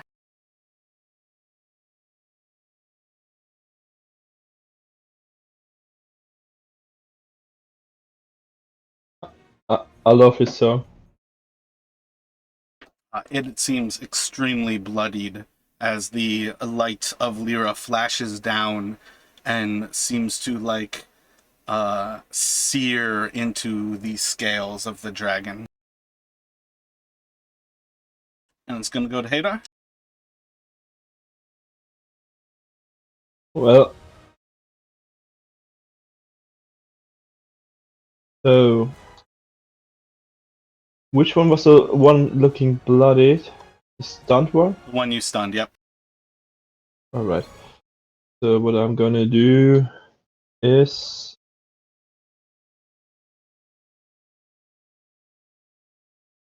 Wait, let me check something. Sorry. 1 second. You know what? While you're taking that time, at the end of Sarad's turn, Lenderosa is going to flash behind Verthus and make an attack on Verthus. I believe a 15 is going to miss, and it will go to Hadar. Well, I'm going to attack the dragon in front of me with my quarterstaff. So the one which is not stunned. Not So stunned? when you say I'm gonna try to attack the one which is not stunned to the left of me. Gotcha. Vicious, the legendary reaction that Lenderosa uses, you do not have an attack of opportunity. right, so but is she just like phasing out and then phasing in at a different place, or She's a is lightning she dragon. It's more to just flavor the idea of she is running. It just arcs her lightning. It's like part of her using her inborn effects. okay?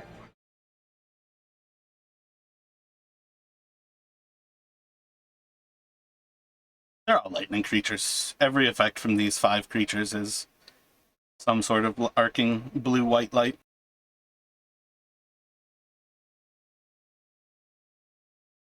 I believe you have Bless, Hadar. You can roll a d4.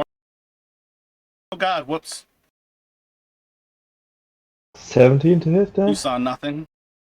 17 hit. I don't know why my attack damage button is not there anymore. I have to scroll up. And I'm going to apply 1 key point for stun. Also for attempt to stun it.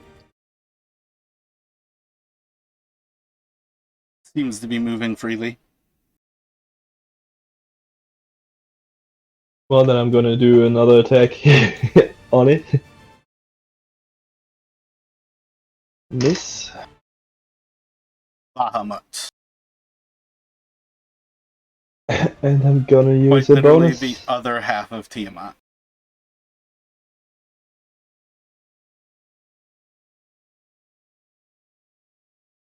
Thank you for that. I wanted to look into that a little bit more, like some of the flavor or history of it, but I didn't want to like Google it and start like spoilering stuff on accident.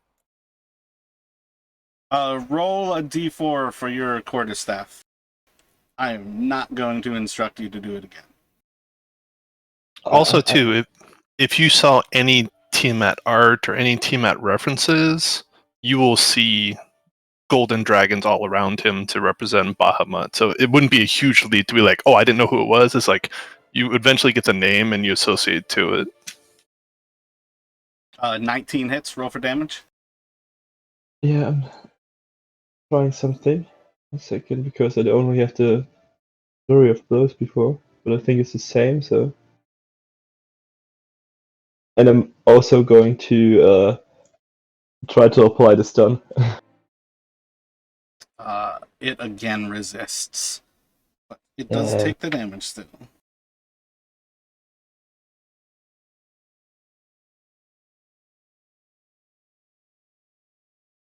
Yeah, and this would be the end of my turn then. And we'll go to Verthus.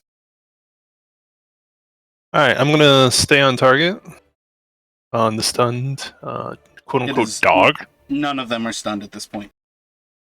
Oh, Yeah. is that icon gone then?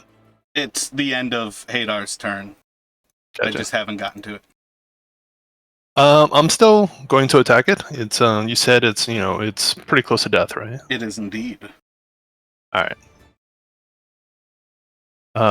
Give me a moment, sweetheart. It's you, Jared. Mm-hmm. So I miss on the first attack. Yep, 9 misses. My bad. That was me giving you time because I think you know that a 9 misses, and you have inspiration. Miss. So I was giving you time to decide if you wanted to try to make it a hit. But an 11 will miss as well. Yeah. I mean, if I forgot to mention that, then I'm not worried about the retcon. Oh, let me. No, even with the bless, I don't think I'm going to hit with Neither either of those. will hit with a bless. I think you guys can gather pretty successfully at this point that their AC is 16. Yeah. Then bonus action.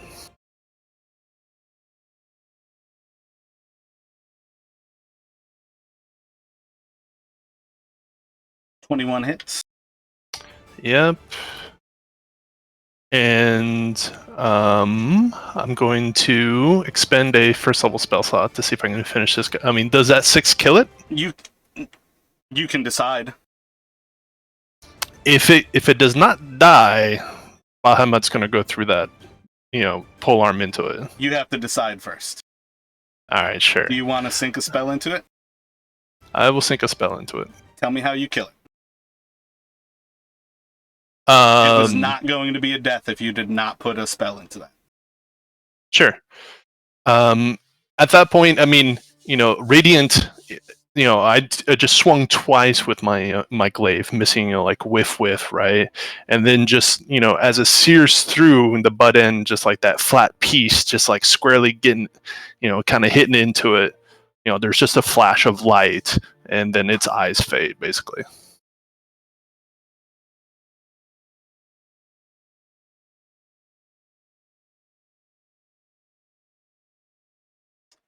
So as you strike that down at the end of your turn, Lendarosa is going to flash.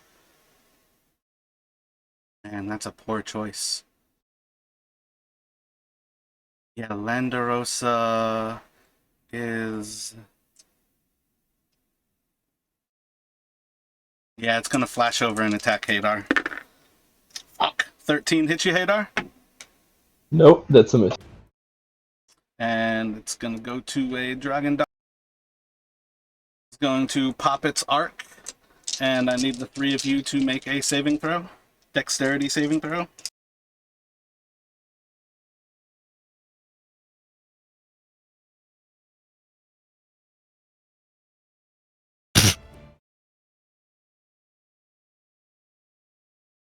Alright, Yeah, so make sure. I believe Hadar will take none.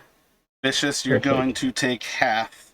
And Verthus will take full. So 29 lightning damage to Verthus, and it will be 14 lightning damage to Vicious. Nothing to Hadar. Wait, but I rolled a 20 and he rolled a 17. You But took I have half. He's got stupid monk shit. Yeah, I have the Okay. evasion skill, so So how much was that? Sorry.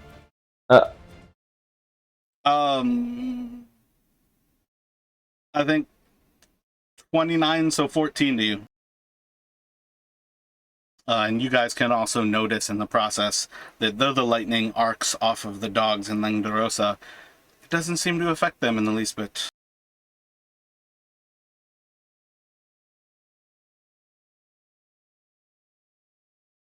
The next one is going to move up. It is going to attack Hadar as it's swipes to bite him with a 20 to hit, and it is going to do 8 piercing damage and 10 lightning damage to you.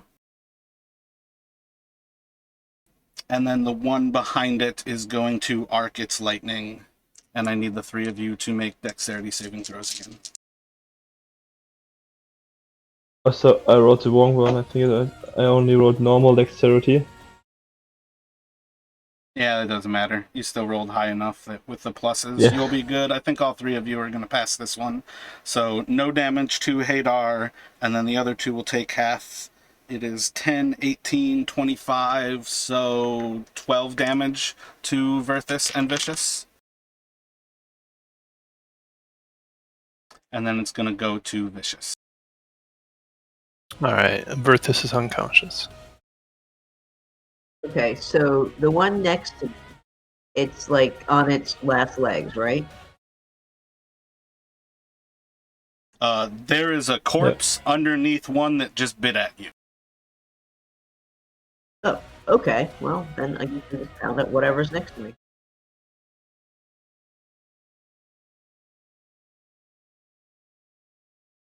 Are you trying to look for one that might be injured?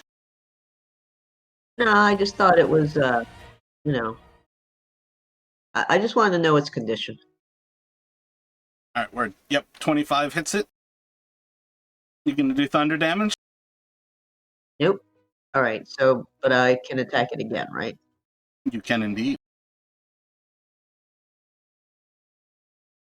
And Nice. 24 hits. So a total of 19. And then it's going to go to Doc. All right, I'm gonna move over here to get a better view on the battlefield. And now, is there the third dog? Is that one under the spiritual weapon? Is that what's Yeah, going on? there's one under the spiritual weapon. Okay, I got you. I am going to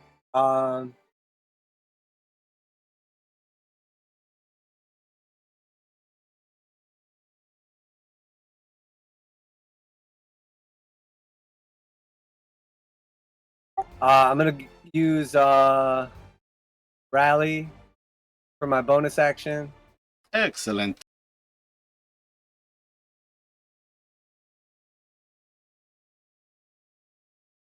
Let me put this at you. Yeah, I think that's a wise thing. Never mind. What's that? Nothing.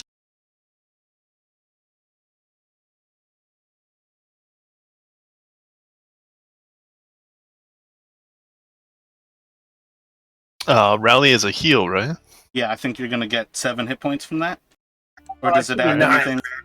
Yeah, plus my charisma. So it'll be. Sorry, I was trying to read the rule. I was trying to share it in the chat, but it just rolled it instead. So yeah, it's gonna be 9 hit points, and I expended 1 superiority die, and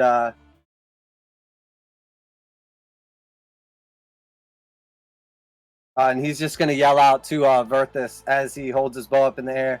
Verthus, get up! If I thought we weren't friends, I just don't think I could bear it.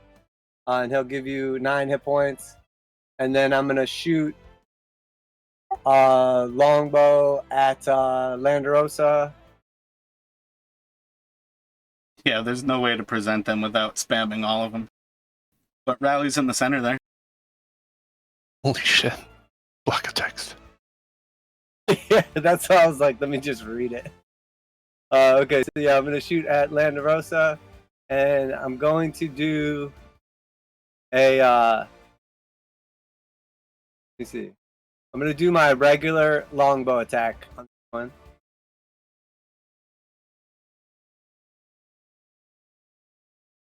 Roll a d20. Roll a d20 for me. Alright, I'm going to spend a luck die on that one because I don't want to potentially just kill Verthus again. So I'm gonna spend a luck point. Oh, that's no fun. Damn. Sorry, Verthus, I don't want to waste your life. Sirat is sad. Less scales. See, Right, so that could have been 19. a solid hit on Verthus. Yeah, that's what I was worried about. And I've literally done nothing so far this whole battle. So if I literally just fought, did nothing, and then just killed Verthus, it would kind of be pointless. So you can choose the one that might hit Verthus, or you can choose the 19. It's purely up to you. It's a tough decision. I want to take the one because it would be more fun, but just because we're not really doing that great in this battle, I'm going to go with the 19. And then I'm going to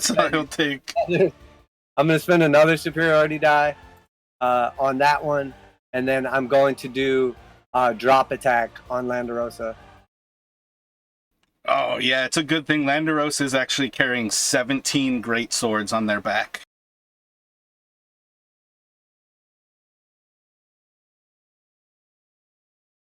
That's fair. Well, she'll be down to 16 if things go my way.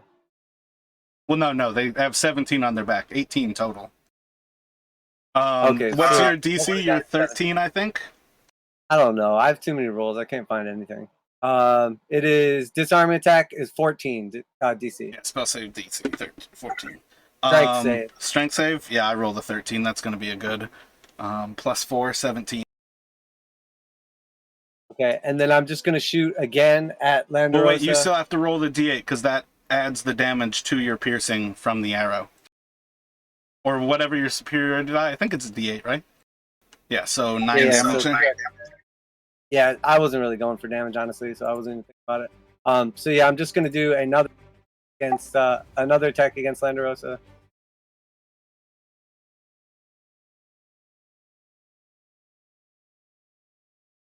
Same thing again. I'm not going for sharpshooter.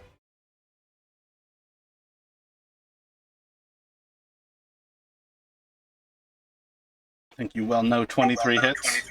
Yeah, and then I'm going for same thing again. I'm going to spend another superiority and try to do the drop attack. Oh, I don't think there's any reason that Landerosa has advantage on it. They're going to drop the greatsword. So 13 more.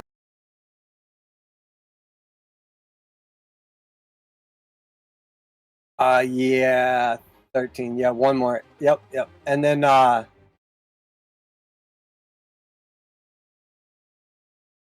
gonna just yell out, "Uh-oh, looks like someone's got butterfingers." And then I will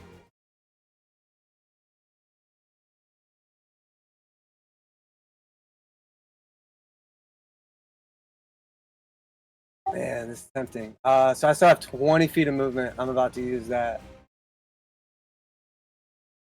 Alright, I don't think your movement's going to affect things, so Landerosa is going to reach down to pick up their sword, and in the process, release a line of lightning directly over Verthus, Hadar, and Vicious.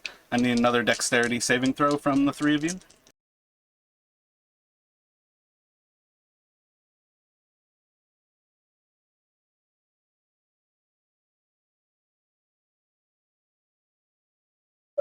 So, Hadar, roll a d4. That's going to pass. Vicious, roll a d4. Yeah. Yeah, all of their DCs are 16, so once you all hit that 16, there's no need for the actual bless. I think Vicious will just get to, or Vicious will have 14. Yeah, Vicious is going to fail. So Vicious will take 30 lightning damage. Hadar will take 0 lightning damage. And Verthus will take 15. I think downing Verthus again. And that will be a exhaustion point as you go down. And then it's going to go to Sora.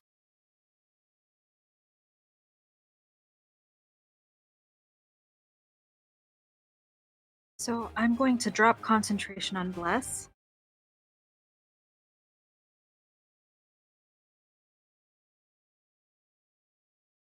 And put up a beacon of hope. That maximizes healing? Yeah. So Gotcha. any healing spell will get full. Any of your healing spells? Or is it any healing spell in like a range? It's any. It says, well, let me pop in the description. You're good to keep doing your thing. I'll look up on your character. Okay, thanks. Um, So I'm at 1 hit point because I've got half orc, stand up in this. Ada somehow looks completely fine. Yeah, that's why monks and rogues are annoying. Literally have to create con save spells to start to hurt Yeah. those classes.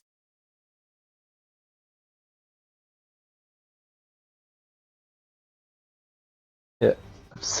I'm so happy I got this skill for this fight. It's okay. Once they go down and you're the threat, I think I can down you in less than a turn.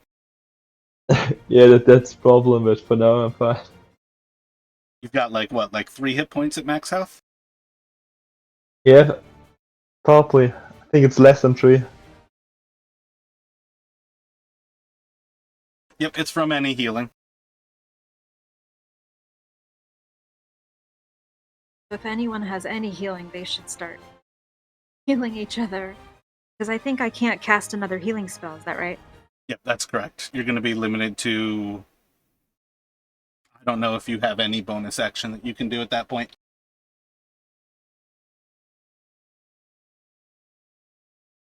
Should be able to attack with spiritual weapon. Oh yeah, spiritual weapon. Bam, that's what you got. Thank you. I thought I couldn't. Who are you going for with it? And that didn't actually roll the attack. Yeah, okay. Just that same dog. Well, technically speaking, that to the same right. dog is Yeah, dead. I guess it's the new dog. But to the east of it. Okay. All right. 20 will hit, or 23 will hit for 10 force.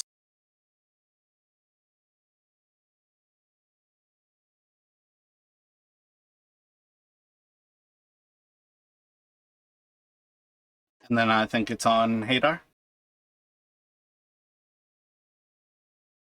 Well, as I can't heal anything,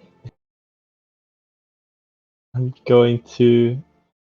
Wait, does any of the dragons look damaged? You can roll a perception check. But while you actually think of that, Landaros is actually going to slash at you at the end of Sarad's turn and fucking roll a 2 to hit and 2 1s for damage, so... Perfect, I'm still alive after my 3 hit points. All of the creatures seem to be in tip-top shape. Well, as I see Landerosa behind me, I'm gonna turn around.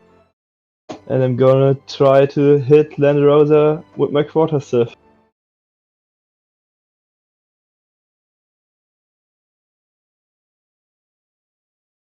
Yeah, wait.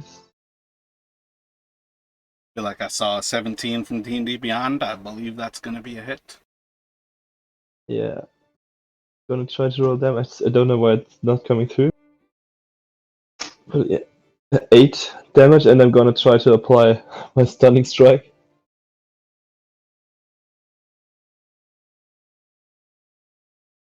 They seem to be moving freely still. Bam. Well, I'm gonna continue to hit Landerosa with my quarterstaff because I'm scared of the big devil. It is damage roll, I don't know. But it's a miss. So I'm gonna use my bonus action for an unarmed strike.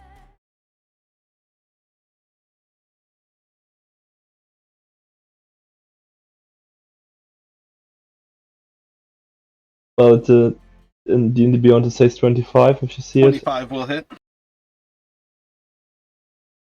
it. This is somehow really annoying. I don't know why it's not working.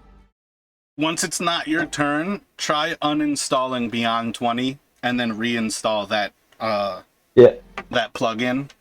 but it's for 9 damage then. And 9 more. And yeah, and that would be the end of my turn. You have any more key? Nope, everything used.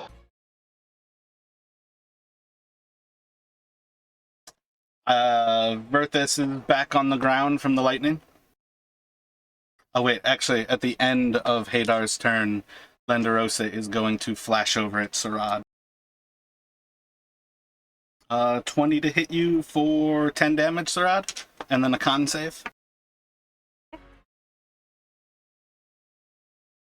And then, again, Verthus, you're on the ground right now. Yep. One success. All right, you can keep that, but I roll death saves. I don't want anybody to know because I want people to go after people who are on the ground. I want you to treat people who are downed as if they are dying at all times. So you guys see as Verthus like gasps for air, and realistically, you actually just hear it inside of the smoke. But he is at present not visible to anybody. Are you gonna tell me if I pass each time I do a death save? I straight up describe them like, but no, you also are not supposed to know whether you pass or fail. Because I don't want people metaing it. I want people to save people who are down. People will see somebody pass and then not go to heal them that next turn. And I think it's fucking stupid. 2 dogs are going to bite at Hadar, and 1 dog's going to bite at Vicious.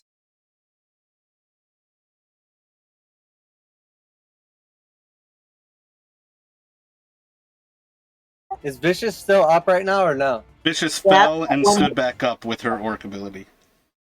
Okay, she used her ability. Yeah, so I've got 1 hit. I think each are going to hit with 18 to hit you. Each is going to hit with 1 attack, rather, I should say. One of them missed Hadar. One is going to do... what is that? 11 damage and 7 lightning to Hadar, and the other is going to do 13... Well, it's going to down you regardless. But not be a kill. So Vicious will fall. And then Hadar, that damage. 18 damage. 11 and 7 lightning. Wait, did Langdorosa go and then do something to me to prevent my turn? No, you took your turn. That's when you did the Beacon of Hope. And then at the end of Landarosa's turn, she used a legendary action at the end of your turn. Oh, okay. And then it's back on Vicious for a death save. Vicious gasps for air from within the smoke. And it's to Doc.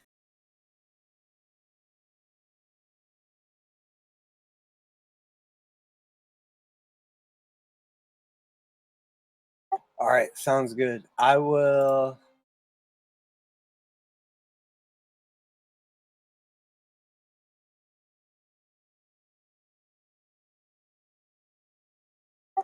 Doc's gonna take 10 feet forward, like move over to Landarosa.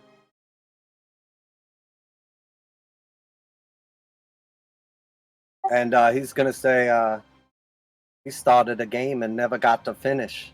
Play for blood, remember? And then I'm gonna cast. I'm gonna spend a superiority die and do fainting attack. And then I'll yell out, I'll draw her away, Sarad. And I'll take a step back.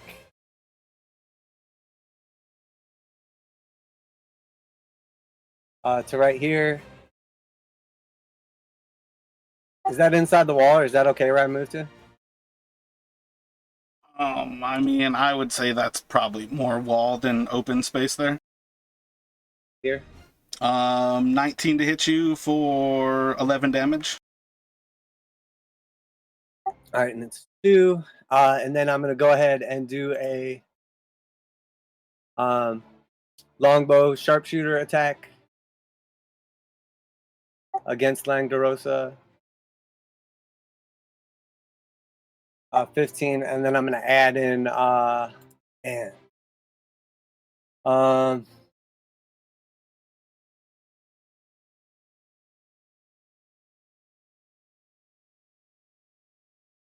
on one sec.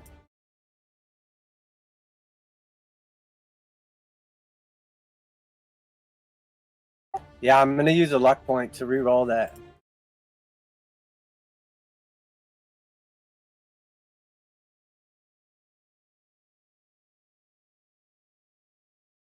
Dear God, I am rolling so bad.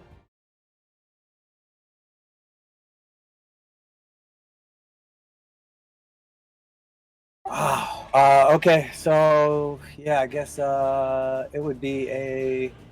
You can still select it as the 15 though with luck. It's not like other rerolls where you're forced to take the reroll. That's not gonna work though. 15 is not gonna hit. Do you have any more superiority dice? Yeah, I do, but it's not really worth it. There's no reason that that extra damage is going to make a difference right now for my superiority die. Langros is at full health, right?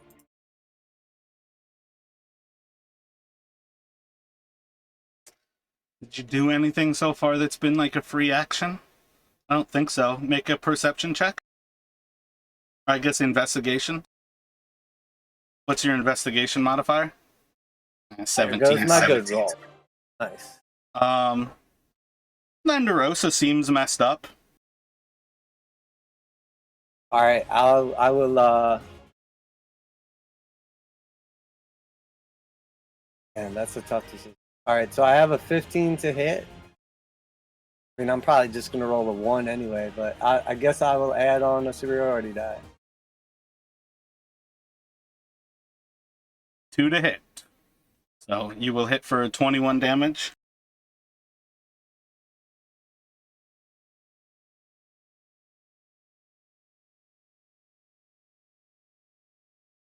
Landerosa at that point is quite bloodied.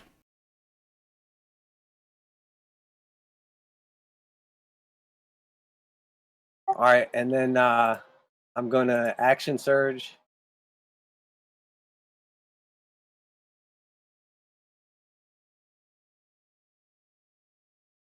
When you say quite bloody, is that telling me like that it's like a quarter life, or what are you going with that? Landerosa was sitting on bloodied when you hit with that arrow. Okay, so that probably took it like a quarter life, basically, roughly. Man, all right, I gotta just go for it. I'm just gonna go longbow sharpshooter again. Try to actually do some damage. How do you want to do this? Holy shit, an actual hit! A hit! I got a hit! No, it's a crit while Landerosa is low. That's what I was saying, where they've got like varying healths. Like, I've been making constitution saves for these creatures when you get them low, versus having a hit point that just like all of them have. So when you get close to their max, they start to have those cons at disadvantage, but a crit is like an auto kill once they're bloody.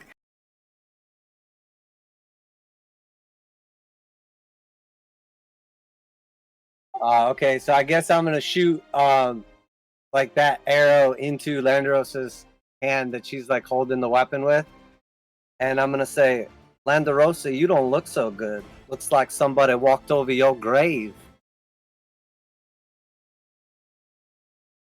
And then the last shot will be whatever, however you want to flavor it.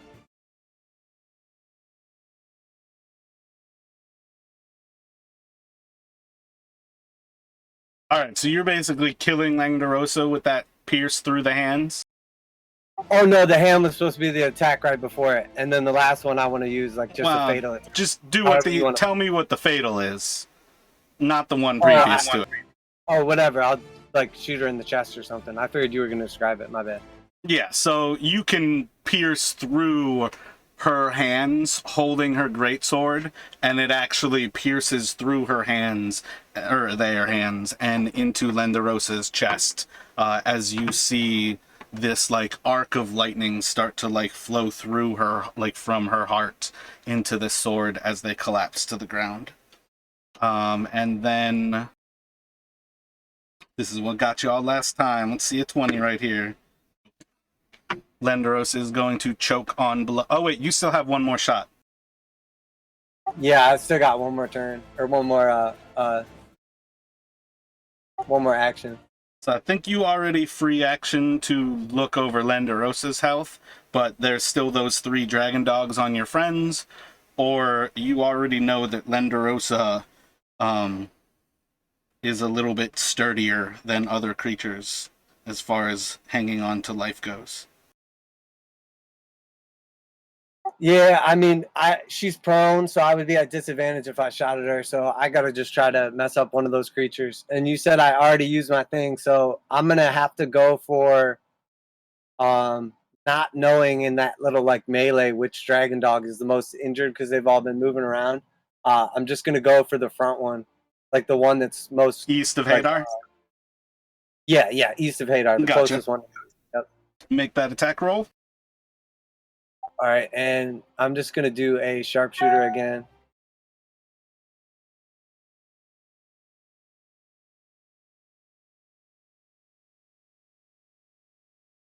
Damn, 15. All right.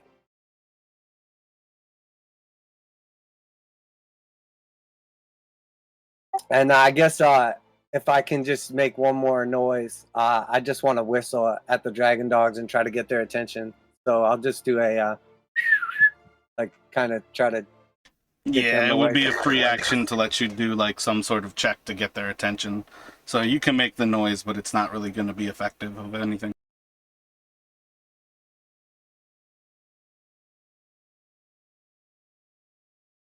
So yeah, Lenderosa is going to choke, coughing on blood, and it's going to go to Sarad. I'm gonna cast mass healing word.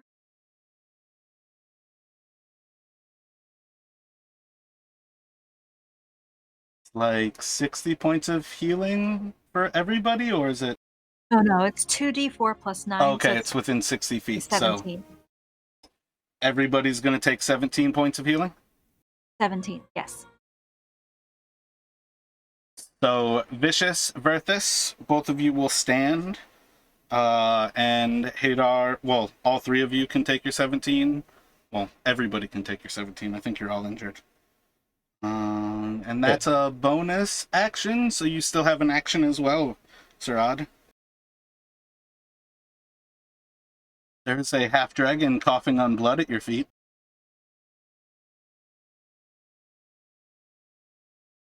Be a terrible time to hit him with a maul in the head. Not even shillelagh, but I'll try. You have an advantage.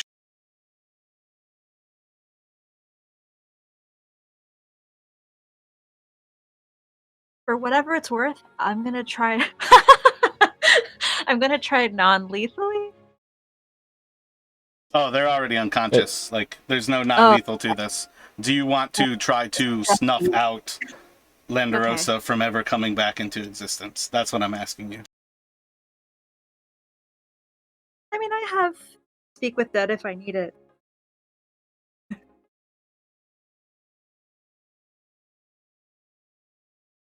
Ooh.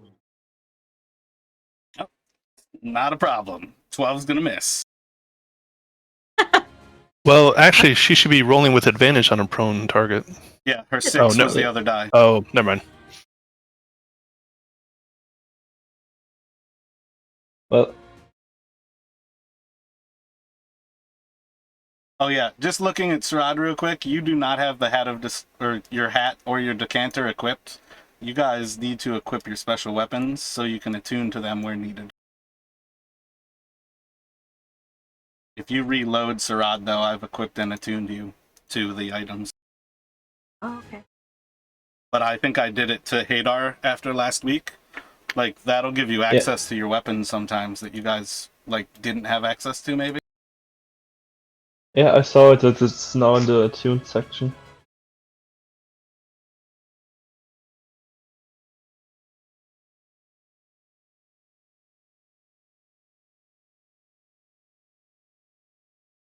So I believe that's the end of Sarad. It will go to Hadar. Well, as I see that Lenderosa, can I attack Lenderosa from the position I'm at? like I'm not sure that you see Landerosa. You can make a perception check. Alright. I actually, now that I think about it, I don't think there's any light over where they're at. Yeah, I think that'll be a disadvantage at that range. No, you're not going to be able to really see what's going on over there. alright, if I cannot see her, I cannot attack her. So I'm going to hit the one to the right of me, to the east, with my quarterstaff. While you are looking around, though, I'll give you with 10 that the creature to the west of you is the most damaged of those dragons. I'm gonna be like acting like I'm gonna hit the one to the right, but I'm gonna do a flip and hit the one to the left with my quarter, or try to hit the one to the left with my quarters. 20 will hit. Or 10 more. Well, and if it's still alive, I'm going to do the same thing. Yep, you know these creatures are much tougher than this.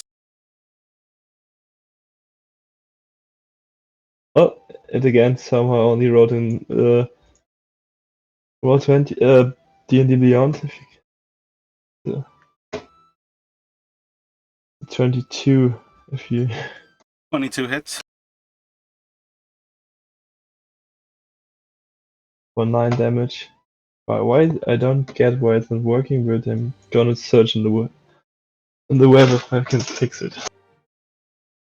But I'm gonna use my bonus for another unarmed strike. Yeah, a 9 to hit will miss, so Yep. this would be the end of my turn then.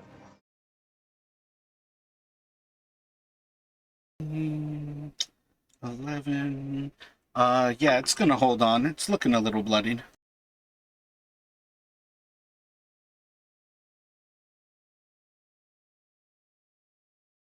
And we'll go to Verthus. Verthus, from his vantage point, is going to cast a second level spell slot, Misty Step, and then stand up, using half his movement speed. What are you getting at not standing up until you leave there? Because I don't need to be standing to cast that spell. So then you can't see anything because you're inside of the mist. Okay, I stand up first and then cast Misty Step. So free action probably to pick up your glaive, stand, Misty Step. Alright, sure. Why is it working now? You guys drop everything when you go unconscious. So that's why I said it like that. Wait. And you said that Landragosa was coughing and sputtering, right? Indeed. Okay. I'm going to attack Landragosa while she's down.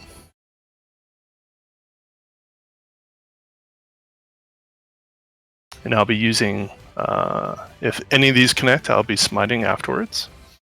Just do one at a time.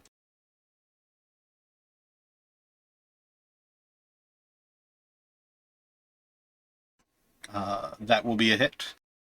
18 hits. That's the non-smite damage. I am going to go ahead and spend the spell slots anyway, whether it's alive or dead.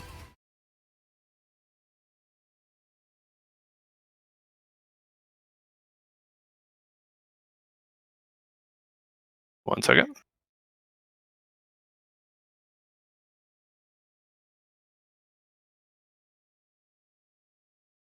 Should make it easier to cast this.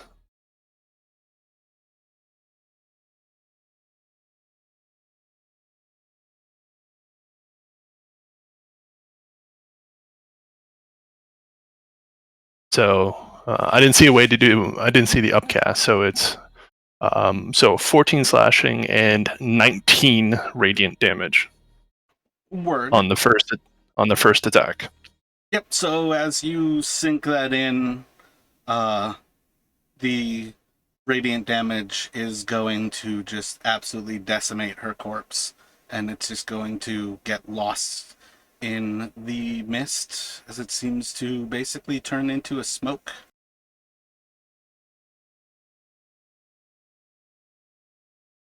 All right, then I'm going to 1, 2, 3. Use my other 15 feet. I'm within 10 feet of the one that's to the right of Hadar, and use my my attack action.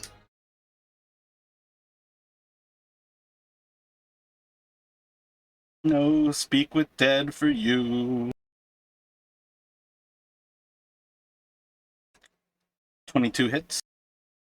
And I'm going to spend another second level spell slot.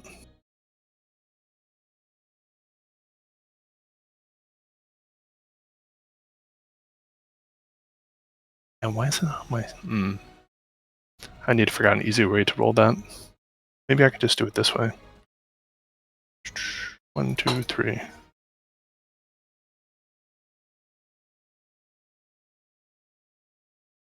There, custom roll. That was 3d8. Total of 23. Correct.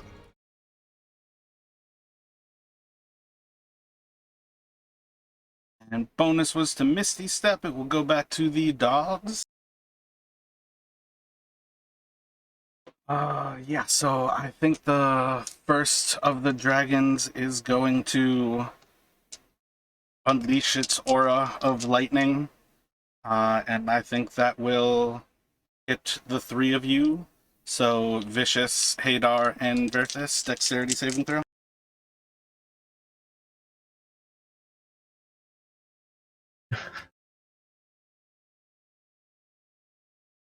So none for Hadar. Vicious has a 10 and Verthus a 12. So it will be 13, 23, 24 damage to the two of you.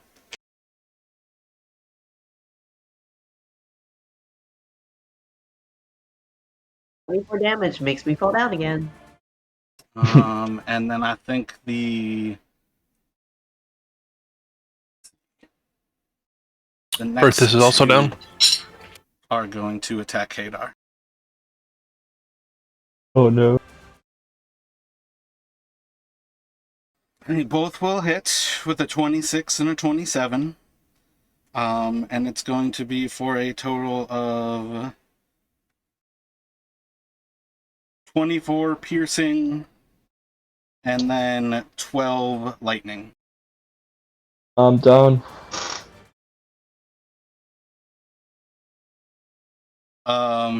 Let's see. If you got hit by 14 piercing and then 7 lightning, does that down you? Nope. All right, word. And then it is going to go to, Vicious, you'll have another level of exhaustion. Verthus, another level of exhaustion. And then it's pretty much going to go to Doc. I'm just rolling for Vicious. Vicious coughs up blood, and you hear her choking.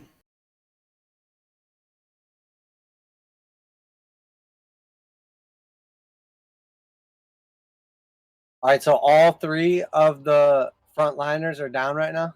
I believe that is correct.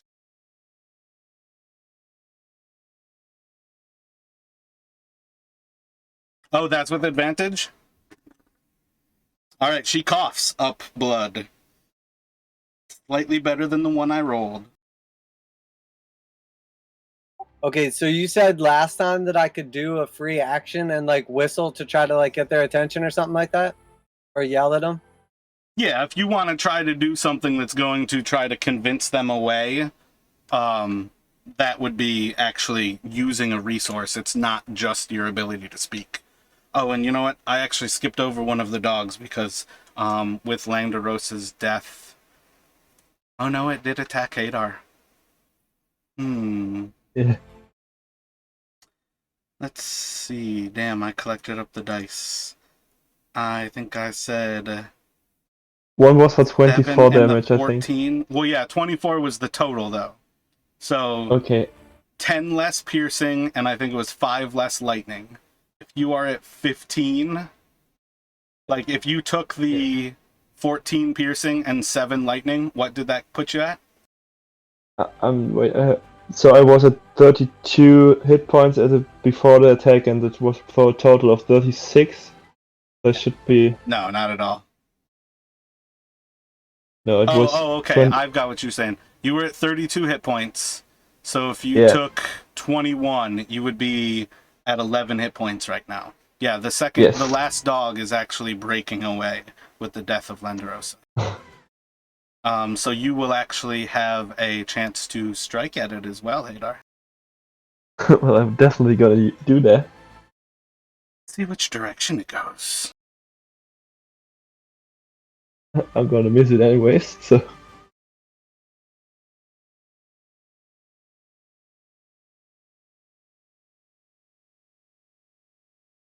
Yeah, it's gonna miss. So back to you, Doc. 2 of them are down.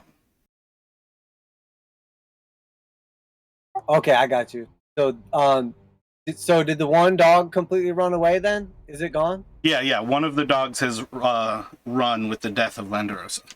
It basically like bottled. It like did a wisdom save and failed. I got you. So if I get closer, can I use observation check to see which one is the damaged one out of those dogs? Yeah, moving closer, you can take some time to actually be perceptive about it, and yes, let's see. The one west of Hadar is more injured. Okay, I'm gonna go for that one. I'm just gonna use my bow and do a sharpshooter at it.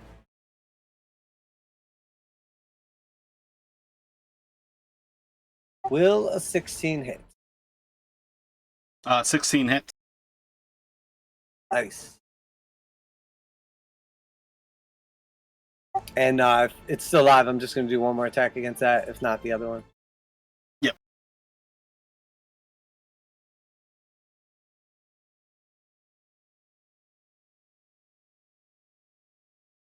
And that's it for my turn. It seems severely bloodied at this point, but it is holding on to the last shreds of life at this point. Lenderosa is gone. It is on Sarat.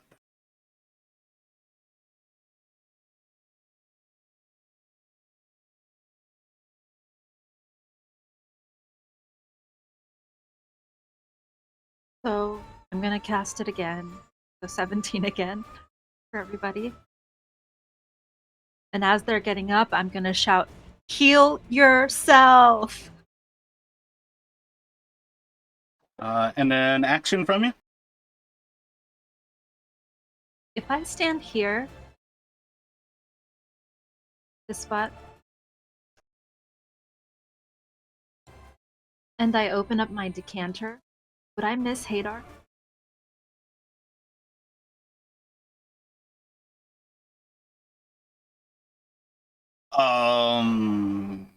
I feel like it says it's like a 5-foot spout of water. Mm-hmm.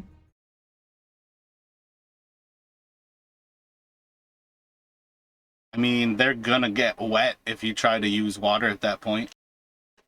What's your end game of asking this? Just trying to push the dogs away off my.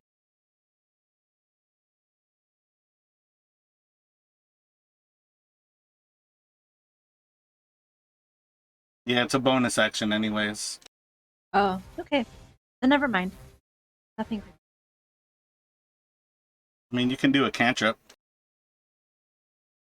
Oh yeah.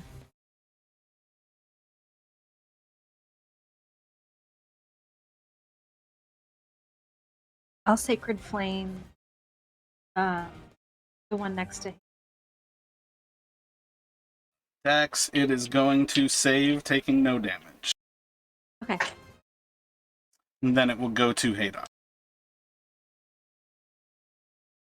Well, I'm going to start with my bonus action. Oh well, no, I'm not gonna. I'm just gonna attack it with my normal, with my stick. Just the one to the west of you? Yeah, the one I attacked before too. So it's the one to the west. Yeah. I believe a 24 will hit. 24 hits for 6. I'm gonna use my bonus action to hit it too. This somehow rolled and roll beyond D&D, but the 14 will miss, I think. Yep, that's correct. 14's miss. Oh, so and that will be the end of my turn now. And on to Verthis. Sure. Can I move to this square? Is there enough wall there for me? Oh, yeah. Okay. So I got up, spent 15, moved 15, so I have 0 movement at this point. For my action, I am going to use all of my lay on hands, all 35 as my action. Excellent. And that ends my turn. Alright, Dragon Dog biting at Vicious with a 17. I believe that's going to hit for 16 damage. I believe that'll put you back at 1. Hilarious. Okay. Nice. One more Dragon Dog's got its lightning.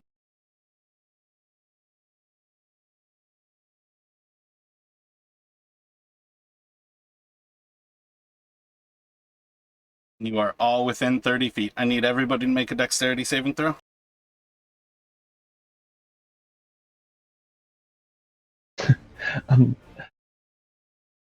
Nice roll, Hadar.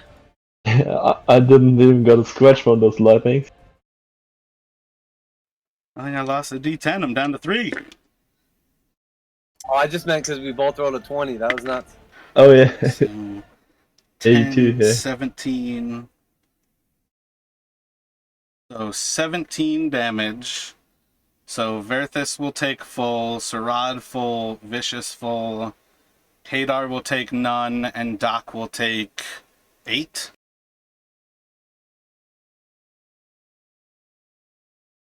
You know, there are those exercises called mountain climbers where you stand up, you drop, and then you like extend your feet back. You know, you do like a push up, and you reverse, and you go back up again. That's kind of like where I am. Yeah, we call those 8-count bodybuilders. Well, that's what I'm doing. You know, up, down, up. What's your advantage for? Is that Beacon of Hope? I thought it was Wisdom saves. But it does remind me that you have to make a Constitution saving throw to maintain concentration.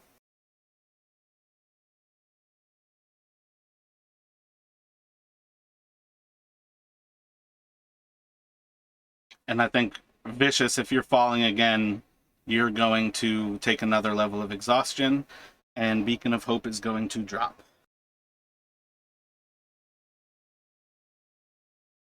Other than that, it's back on Vicious. Will cough again from the smoke. And it's on Doc. Just a question. Wait, no, I don't even want to know what exhaust level 3 causes because I do not want to metagame. Well, the good news is level 6 exhaustion is just straight up dead.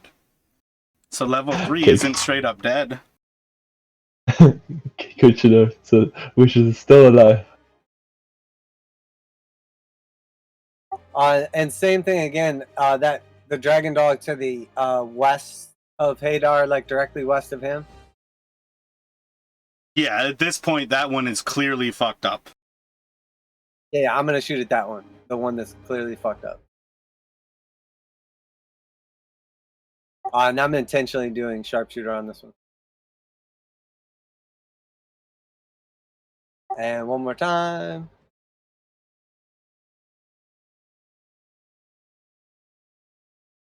Oh dear God. I'm just gonna use a luck point on that one and try to freaking kill this thing.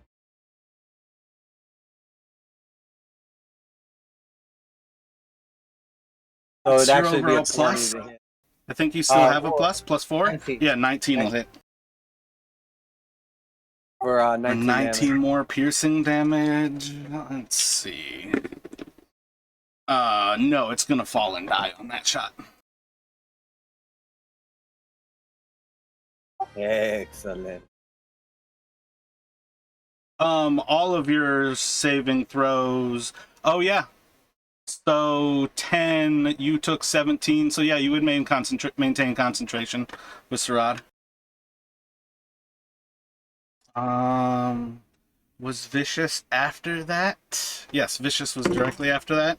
Oh, Vicious, you are back up at 1 point at the end of your turn. That's a good save there, Teresa. Not only did she not fail a death save, but I rolled a 20. Well, I guess not back up, but you see Vicious comes back to, or you would hear Vicious probably cuss and swear as she comes back to consciousness. So I think that was Doc's turn, and it's back around to Sarad. I want to try to move up also with the rest of my movement, or I don't think I moved at all. And just like draw the attention of the dog. So I want to get into melee. Yeah, I don't think you had moved either, so. Yeah, so I'm just gonna run up. You killed that bottom one, so that one's gone right now. Right? I think you killed it? No, you missed it? Never mind, you missed it. I lied. No, wait, did he say that he killed it? The bottom one, right? Oh yeah, because you used the luck on the 15. Yep. Okay, my bad. You did kill. Yeah. So I'm gonna move to where it was standing and try to like provoke the other one away from everybody else. I mean, like, if I can try to get its attention, otherwise you can do like an intimidation or a. Yeah, I feel like intimidation's good. I'll run up to it and yell, "I'm your master now. Heal!" Nice. It bonus action urinates on your leg. God damn it. Well, maybe it was just confirming that you do belong to it now. It marked its territory. And then, yeah, it's back to Sarad there. Doesn't the urine make me vulnerable to lightning, though? I mean, it's probably not good, but you also just saw it spark, so it probably also is going to be a struggle for this one to roll to get its lightning back again. I gotta Google if urine is a conductor of electricity. I'll be. Oh yeah, all of the salt in there, it definitely is. That was one of the things I remember from Mythbusters about getting electrocuted in your bathtub.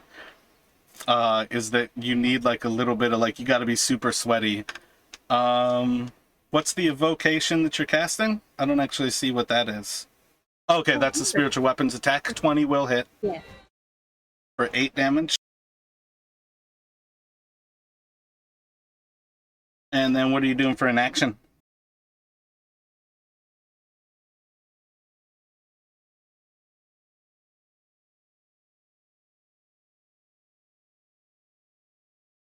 Nice. Cure wound on Vicious. Yeah, you've got the movement to get to her. The beacon's still up, so it would still be for Max. Hey, I have second level, so that'll be 16 plus 7. 23 hit points, Vicious. I think you should be at 24. Cool. And I'm not sure if you want to use it, but I think you can still move 10 more feet if you wanted to, Sarad. Don't think it'll change much, but it'll go to Hadar. Well, I'm gonna do what I do all the time and gonna try to hit the dog with my stick.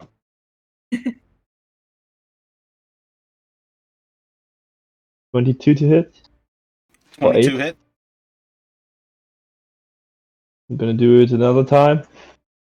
18 hit.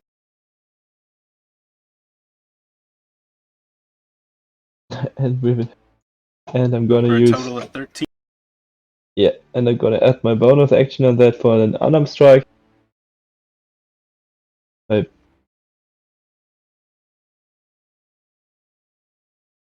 Well, it did roll to hit for an 11. I rolled it second time, that didn't count. 11 misses. I don't know why, but somehow my unarmed strike is always rolled beyond 20. Yeah, but this would be the end of my turn. So And on to Verthus. Moving forward. Oh, ignore. I'm not sure why that rolled again. I mean, I can use that, but on that first attack, yeah, I'm going to spend my last first level spell slot. What was it? You weren't sure? Just that it double attacked? No, I mean, I switched in between tabs in my browser and it rolled again for some reason. Oh, okay, I got you. I mean, for what it's worth, that one's pretty fresh, and both of those will hit. All right, so the first attack will do 7 plus 12, so 7 slashing plus 12 radiant. The second attack, I guess, I'll click damage on that one. 13 slashing, bonus action. So for additional 4.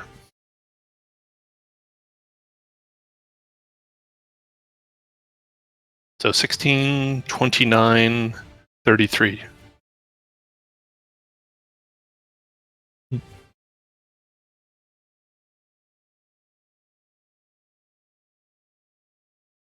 All right. It's pretty bloodied after that attack.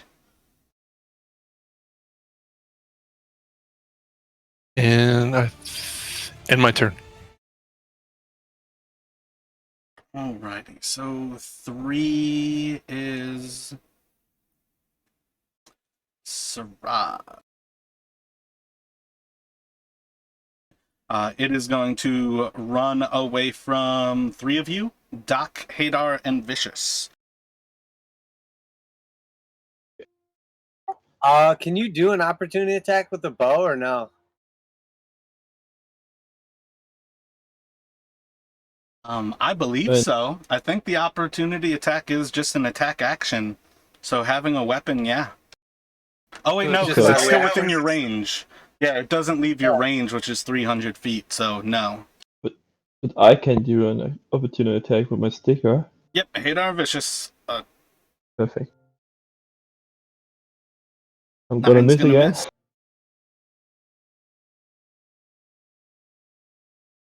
Are you there, Wishes?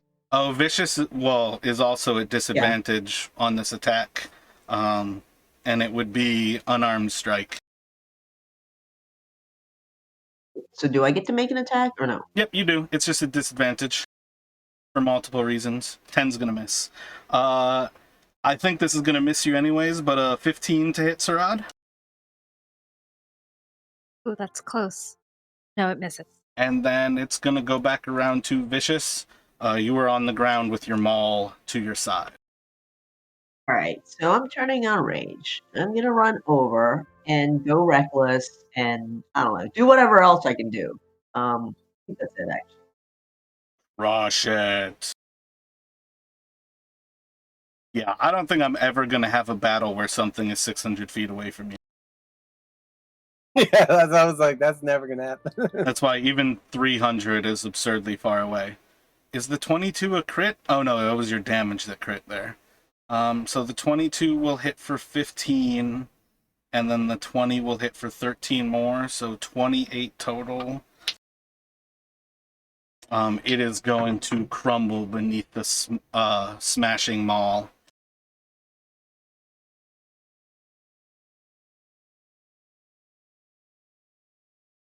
And I have to run to the restroom while we take a break here. Everybody can contemplate what you would like to do as you finish up this little combat with Landarosa and her beautiful little amber drakes. Great. Definitely gonna cut out some parts of the meat of the amber drakes.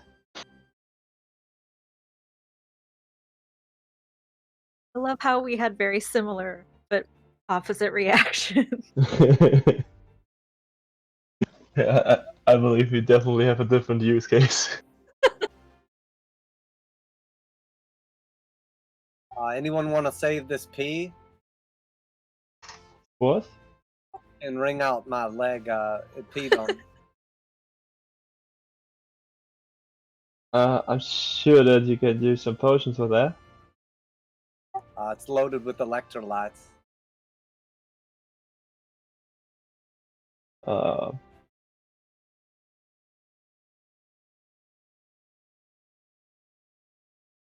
by the way, guys, where does Esterosa go? Didn't even see her anymore. I know. You've got to be able to see her body somewhere, though. No, I think Berthus blew her up to dust. Such a waste.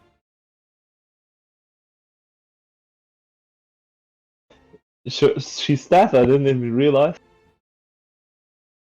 I mean, I didn't even see it. No, she's gone. Anyone notice one of those dogs ran down the hallway?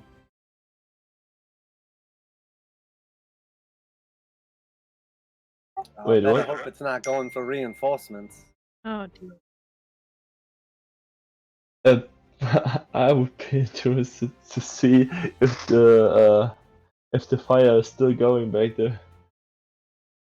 Right, I forgot about that. Hopefully Dralmorrer doesn't show up. Yeah, because probably the later is on fire too now. Burnt down.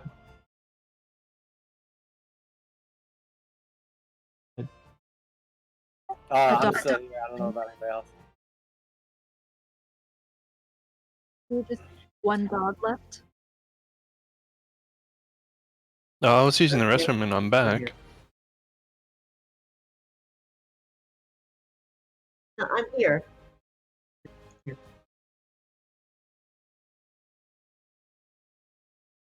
Great.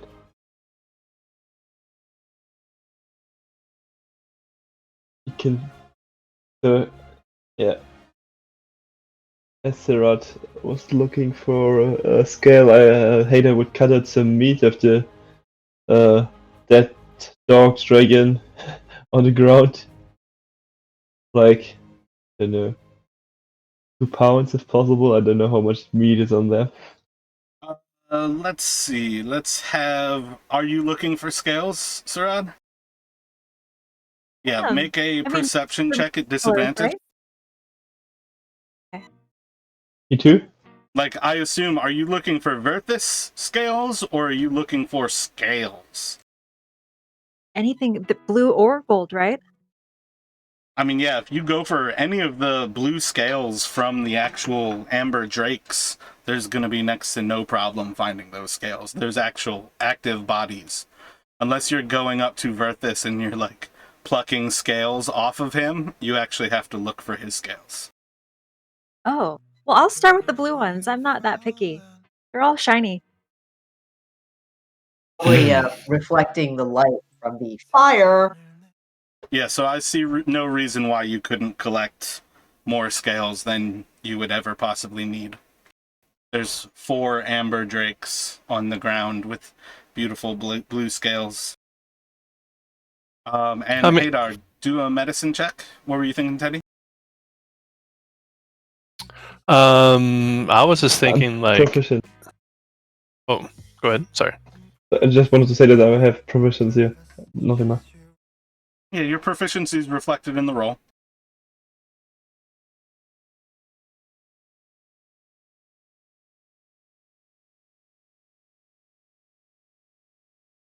Are we investigating a body or something?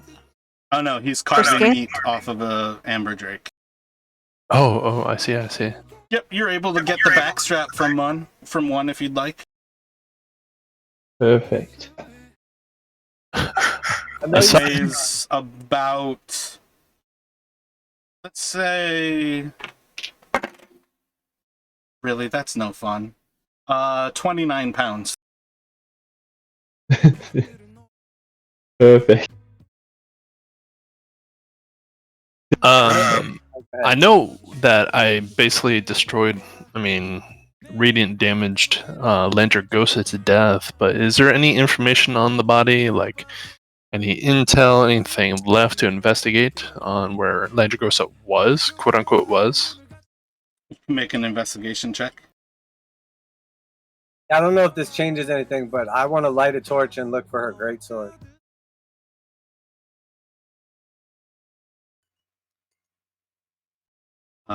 Yeah, you find the great sword without a problem. As far as information and things to find on Landarosa, there's little bits of information.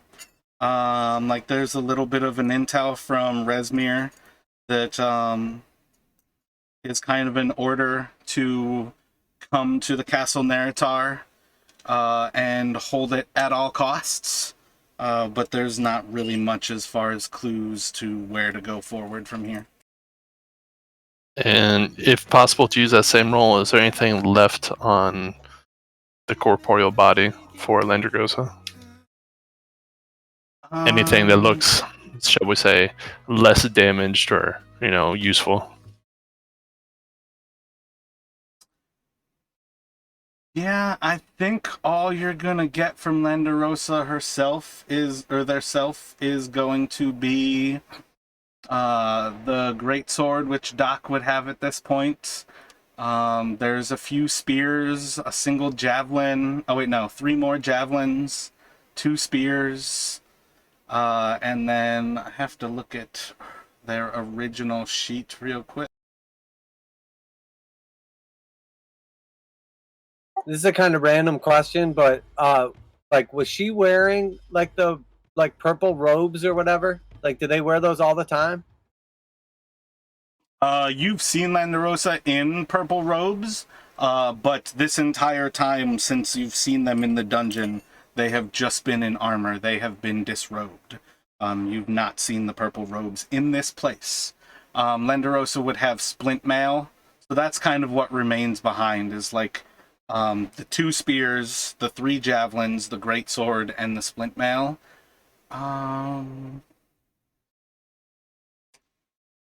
And I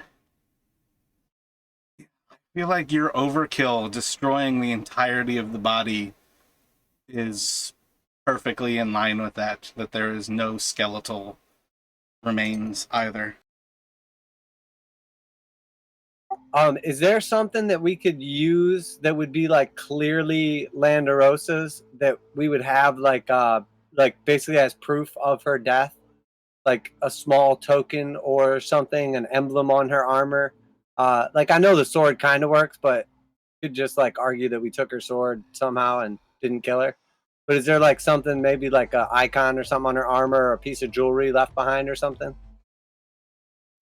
I mean, the armor itself looks somewhat ornate. It doesn't look, I mean, it's special. Armor is produced for a body, so maybe the armor is the only thing that would kind of fit that. Sounds heavy. Is there like a like small little like symbol or anything like that that I could like pry off of it? Some sort of like ornate little hangy piece? Maybe a button? While I think of that, I mean, there's the shit for mounting the actual armor is there. So if you're going for maybe a button, you can take like the leather that is used to seal it. But I don't think there's anything special about the armor that is going to be a clear, this is Landarosa's, without it being the armor. I'll just assume that the sword is probably enough to let anybody know that she wouldn't just like give up her sword without being I dead. think that's a safe assumption. Yeah, I think that's Verthus, can you roll a D100?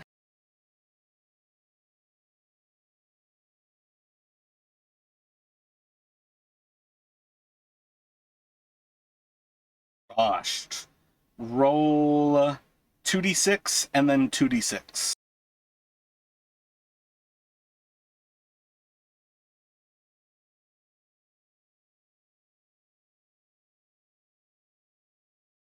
So Landerosa has a pouch of coins with 300 gold and 80 platinum pieces in it.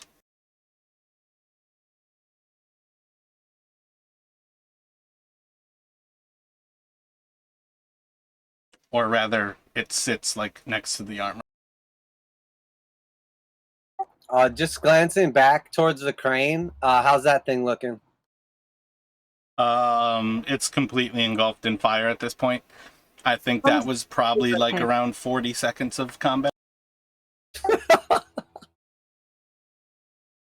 long as the ladder hasn't caught fire, we're okay, right? What's the ladder made of? I think wood. Wood. If I kept a journal, my entries would be accidentally lit the crane on fire, defeated the enemy, got peed on. Is it possible to do a perception check to see, can we hear, like, any other... So, like, when we came to this room and the blue mist and so forth, we kind of heard voices and so forth. So the perception check, trying to be like, do we hear anybody else coming? Like, should we kind of dawdle here, so to speak?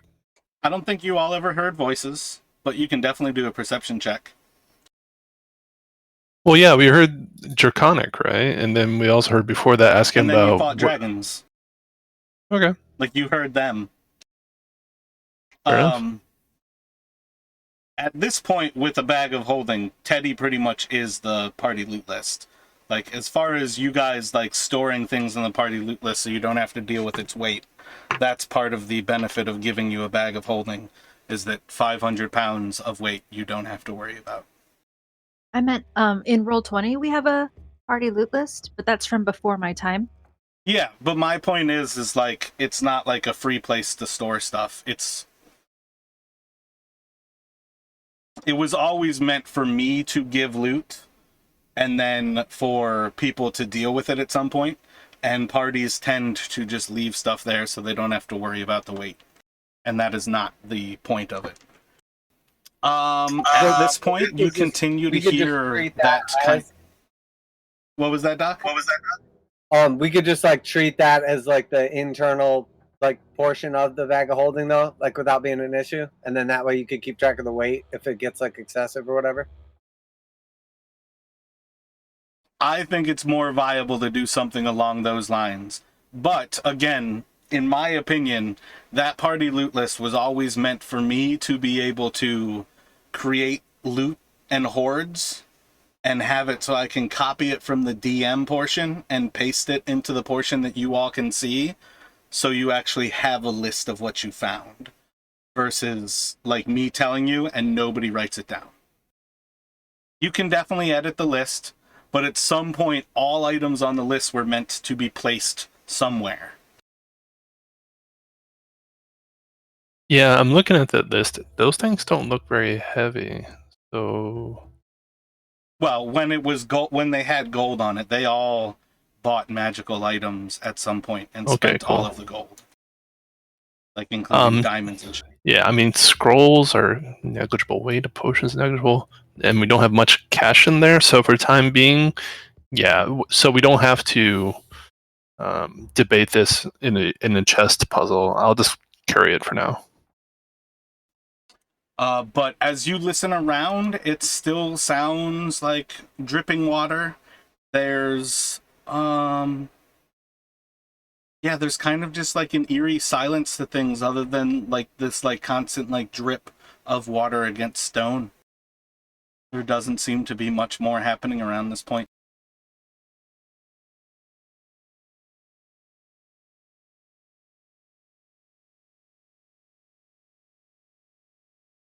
I am down with progressing, guys. It's our session. We have like 25 minutes left. What level of exhaustion does everybody have who was yo-yoing? 3. I think I have. It's either 2 or 3 for me.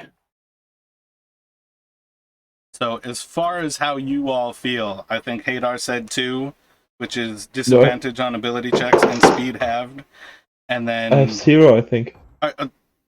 Just listing these off. People went down. People have levels of exhaustion.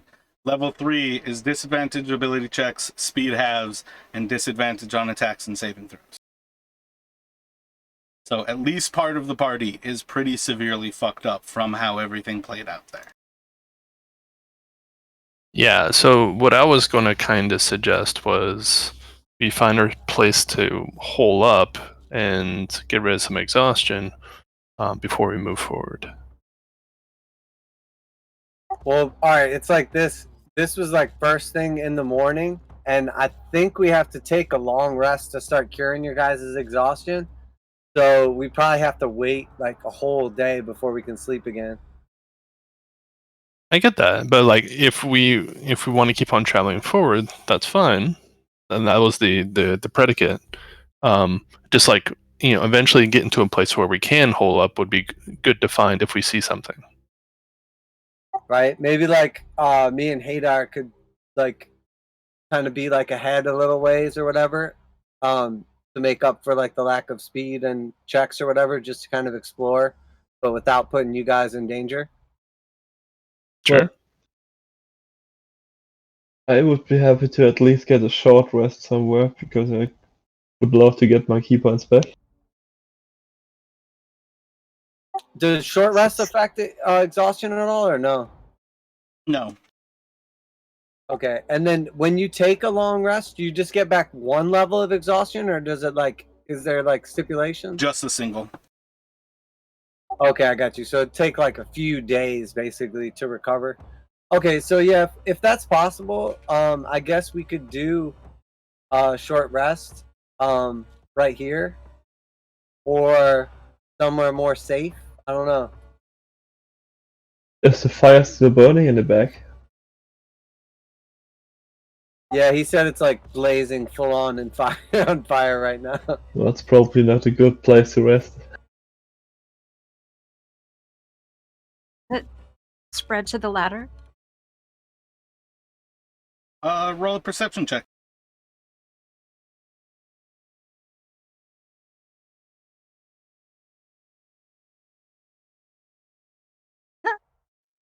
Nope, the ladder doesn't seem to be on fire at present. And I'm just gonna decanter the fire.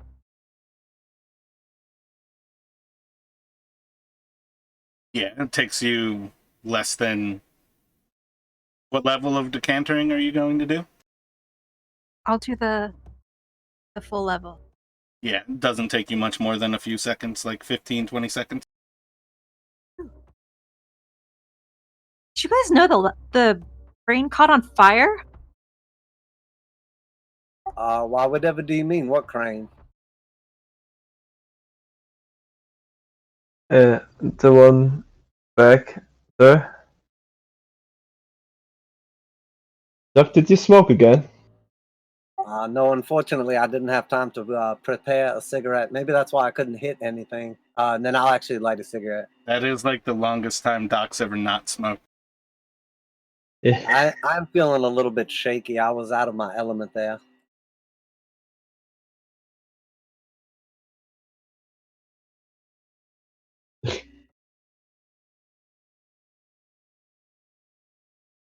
So do you guys want to take a short rest here? Maybe grill up a little bit of that fillet that Hadar is bogarting to himself over there? Or you care to go back inside of the castle and rest there? Well, Doc, I'm not sure if you know about fires in a cave, but they can be quite deadly even. I'm just thinking because of the mist, right? The mist is kind of causing problems with the fires and so forth, and this 3-part tunnel is actually an exposed area. So if we want to rest down in the catacombs, that's cool, but maybe we should go up the ladder. If we can, yeah. Let's check it out. Did we notice what direction that one dog ran away in? Did it go back the same way it came? Passive perceptions, I don't remember who was up or down at that point, but southeast. Okay, it went a different way. Can I just I don't want to risk exploring and getting anybody into trouble, so Yeah, I guess we can just go back over and take the rope back or the bridge back up. I thought at the start of that combat, Hadar was going to do some mid-combat exploration. That never works out poorly. Not this time. So yeah, I'll go over to the ladder and then I'll help everybody up like as they need to go with like moral support and maybe like a hand if they look a little sketchy on the ladder. We'll be like, I'm not that fat. I like the idea, though. It's slippy. Everybody roll a dex check. You roll a 1, you're going to fall. Berthus, there's no need for you because you'll just float. Well, and see if I'm the heaviest one here. So Hadar keeps on thinking like, I'm the biggest, fattest boy. And I'm like, Oh, no, I'm thinking because Sarad just put everything out with the decanter, so it's wet and extra slippy. Be careful, one at a time. I'm not sure who, but someone lit the crane on fire, so there may still be an enemy down here. It definitely was not one of my torches. As I step out, I believe I can't see anything, or? Because I do not have a torch and the fire is out. I'll throw my torch up to Hadar. Yeah, I feel like Doc still had... I feel like there were like 3 or 4 torches lit before that actual combat. I want to say 4 at one... No, I guess it was 3. I feel like Doc handed one to Verthus, the one you put in the crane, which definitely wasn't you lighting it on fire, and then the one you put on the wall, which I don't see why you wouldn't pick that one up afterwards, but... I lit one more at the end there to look for the body, so I'll throw that one up to Hadar. Thank you. Can I see anything up here? Hadar, do you throw it back at him? No, I'm gonna try to Oh, chew wait, on my it bad. first. You don't have key points. You can't throw it back at him. Yeah, oh, it's a missile. At least there's no risk of you taking damage from my projectile, though. Yeah. But no, as you all approach back up to the top and you gain a view over that whole area, it seems empty and quiet up all right. So my recommendation for camping, if you want to camp right here at the top of the ladder, why don't we pull up the ladder at this point, and then we can camp up here, and then we can have at least one avenue is they're going to have a hard time getting to us, and then we're kind of protecting the other avenue. We can take some shifts and so forth. Yeah, I'm not opposed to that. I think lifting up the ladder after we go up, it's a good idea. Maybe just like setting up shop around that corner, right where that natural torch is at right there, to make a little fire and roast backstrap. If Hadar will share. You want some of... You can get your own dragon meat. I mean, he had a 29-pound slab. Yeah, come on. It's only a quarter of his entire body weight, guys. Go get your own. What do you think? Do I look like sharing? Is there any left? Oh, yeah, that was just from one of them. Those creatures were massive. Those things were meant to have up to 120 hit points. Those are not small creatures. They're definitely on the large end of medium creatures. I think when I first described them, they were almost like 7 or 8 feet long on the ground. I mean, if we really want to get some more, I mean, I'd be willing to scavenge, sure. Well, I can give you of this, which I already got, and if we get back to the point there, I'm just gonna grab more.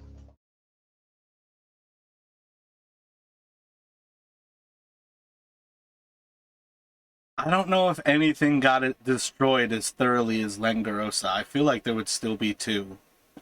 What were you thinking that you did to like completely destroy it, Sarad?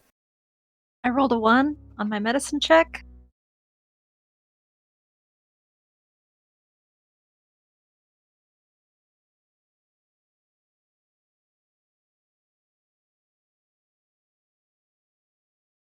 Hey dog, go ahead and do some unarmed strikes against that backstrap and tender that thing up. I prefer mine like a rare to medium rare, maybe like Pittsburgh style, sealed on the outside.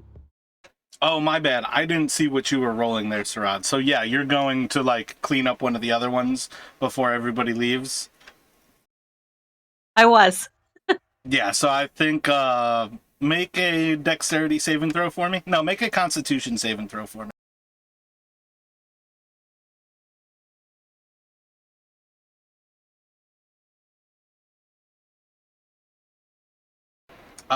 You're gonna take 7 lightning damage as you're cutting through this thing, and you essentially find the organ, which is like what produces the like electrical charge that they dissipate, and kind of fry yourself a little bit.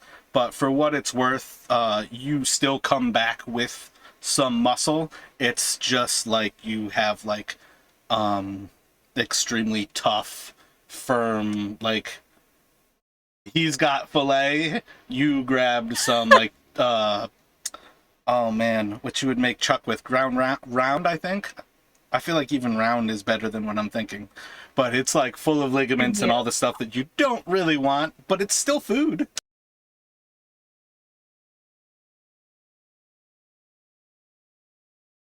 Can I wash my pea leg off in the water? Yes, you most certainly can. Oh, and you know what, among other things, I think that failed medicine check can be enough that, Sarad, you don't have to tell Vicious, but going back to the group, thunder damage might have had some effect on these creatures, and that was literally why I tried to give you the clue. Oh, you said it was bad. No, they said it was bad. I tried to have you roll an intelligence check to override them because you were raging. Ooh, in hindsight, yeah, there's definitely a difference between thunder and lightning. Yeah. They had resistance to thunder, but they were immune to lightning. But it was the shambling mound that was getting healed. Oh, wait a second. No, your thing is lightning damage, isn't it? I'm wrong anyways. They're immune to it. Yeah. It would have just been an extra roll that doesn't affect anything. But the shambling mound got healed where those things would have just ignored it.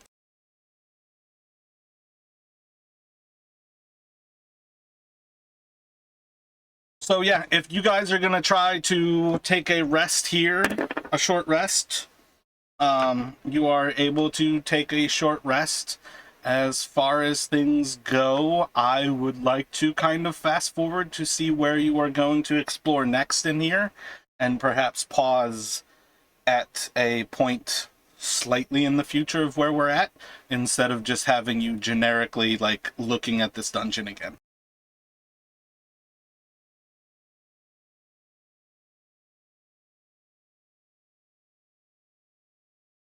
So, wait, you just want to know which direction we're exploring in? Well, I want to fast forward past the short rest and see where you all are going with this.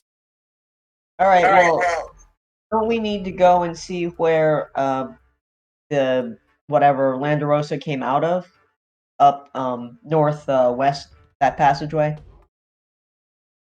Yeah, that's definitely my inclination, is to go first that way.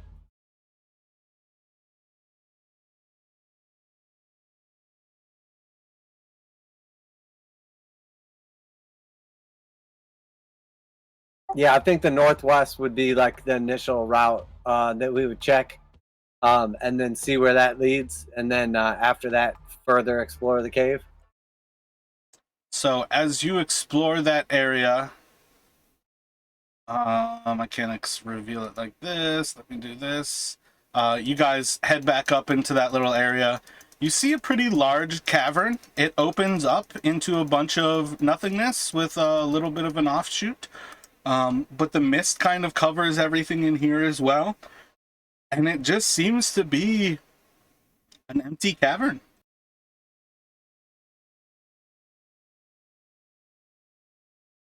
Can I investigate around for like any markings or anything, or like does it seem like Landerosa was kind of like camping in this area, or just kind of waiting to like flank somebody that walked by? Before we get into that, are we going with him? I'm trying to fast forward stuff, so I'm assuming everybody is together in that room. Okay. I want to set up the next session instead of leave it at the end of that short rest. Yeah, kind of a montage. So you can do a perception check in there and try to see what you might see.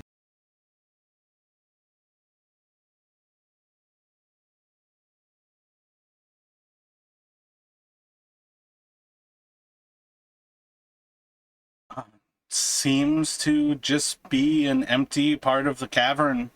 There doesn't really seem to be anything special about this area. You can roll an extra d4. I don't think even a 16 would be especially effective.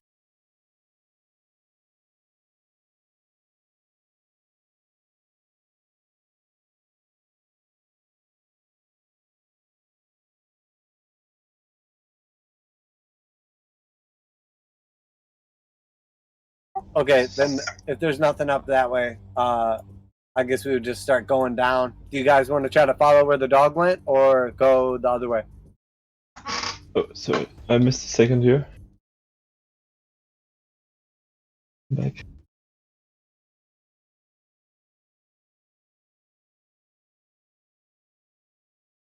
I mean, if we're going to montage and explore all this, might as well just go for it, you know? No, we're not in the montage exploring the whole thing. Yeah, let's actually go for, as you look over the room, you're kind of like heading out from the deepest part of it, and you actually know that as you walk through the mist, you kind of clear a little bit of smoke with the motion of your legs, and you notice that there is a circle on the ground on the western side of that room. That room was literally what I wanted to see if you guys went in that direction versus going other places. I'm sorry, I missed a second. Can I still roll my hit dice from the short rest? Yeah, we just fast forward past the short rest. Great. So I guess like when I see the circle, assuming that like the only reason I was assuming that I would make the rolls is just because like of the other people's exhaustion. But like, can I point out to the rest of the party then, the circle, like maybe to Verthus, like that he might recognize it, or one of the spellcasters, because obviously I wouldn't probably know anything about anything dragon or spellcasty. I don't see anybody with Arcana, so we can go. Vicious and Doc can do an investigation. All right, yeah, I'll do it again, just because everybody's exhausted, unless somebody else is going to be better off. She can still assist you to give you. No, I can't. Well, no, the This assist is- for advantage is better than you rolling with disadvantage. This just rubs my shoulders while I look at the circle on the ground.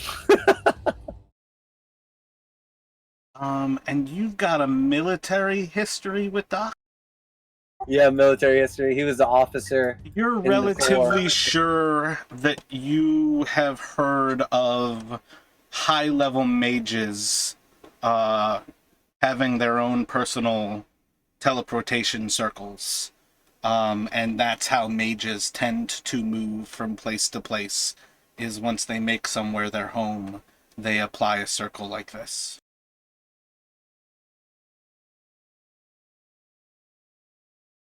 Oh shit. Okay, so would I guess knowing that then I would share it obviously with the party, but would I suspect then that that's someone else, not Lenderosa? Because I don't think we ever actually saw her like cast spells. I know she kind of teleported, but Yeah, you never saw Landerosa weaving any sort of spells. oh wait, she did that darkness thing, but I guess that was it. Okay, again, you never saw Landerosa weaving spells, and you know about potions, and you know about scrolls. Just because somebody at one point accesses a level of magic doesn't mean they know how to use magic.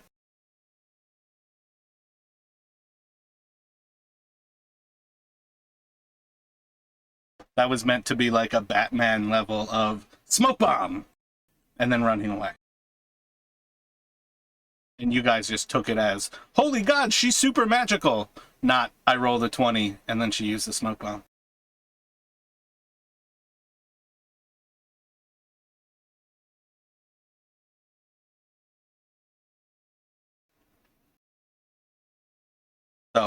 I think you all have effectively what we can gather there. And it's still early in the day. You probably would have basically taken a pretty severely early lunch there as you all sat down for that short rest. And we will see where things progress from here, but this is where we'll pick up, is with you guys in that.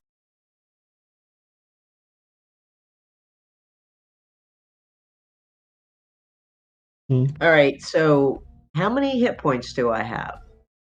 Is it short rest? What?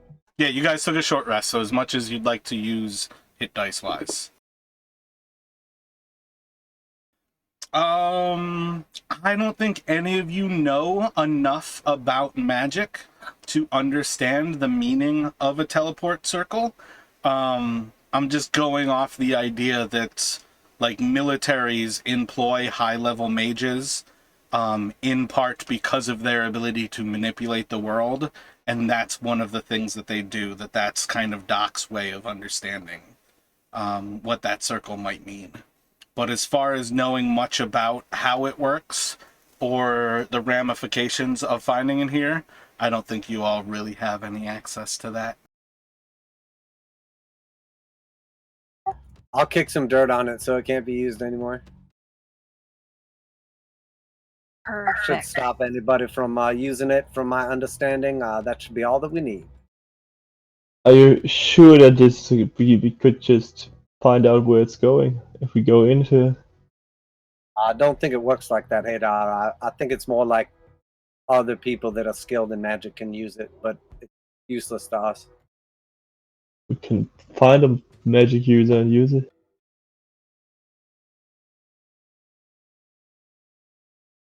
All right, keep your eyes peeled for any and let me know if you find one. It'd be a terrible idea if somebody left the password on a piece of paper inside of their room. Oh no, Hader's gonna look for a piece of paper.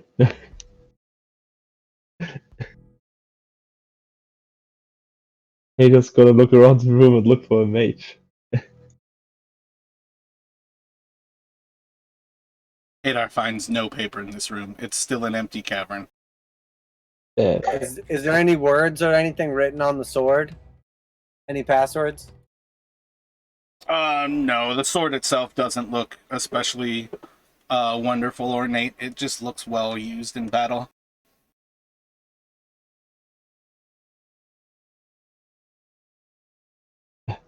Well,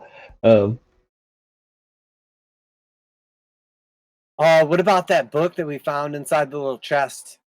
Didn't that have like some writing inside of it? We couldn't read it.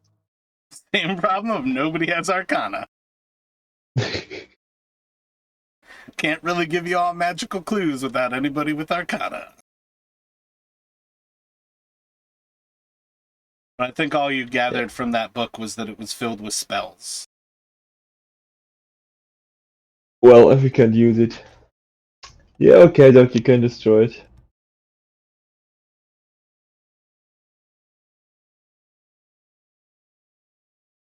So if there's nothing else in this room, I guess we want to spend more time in this empty room, or we want to stay here?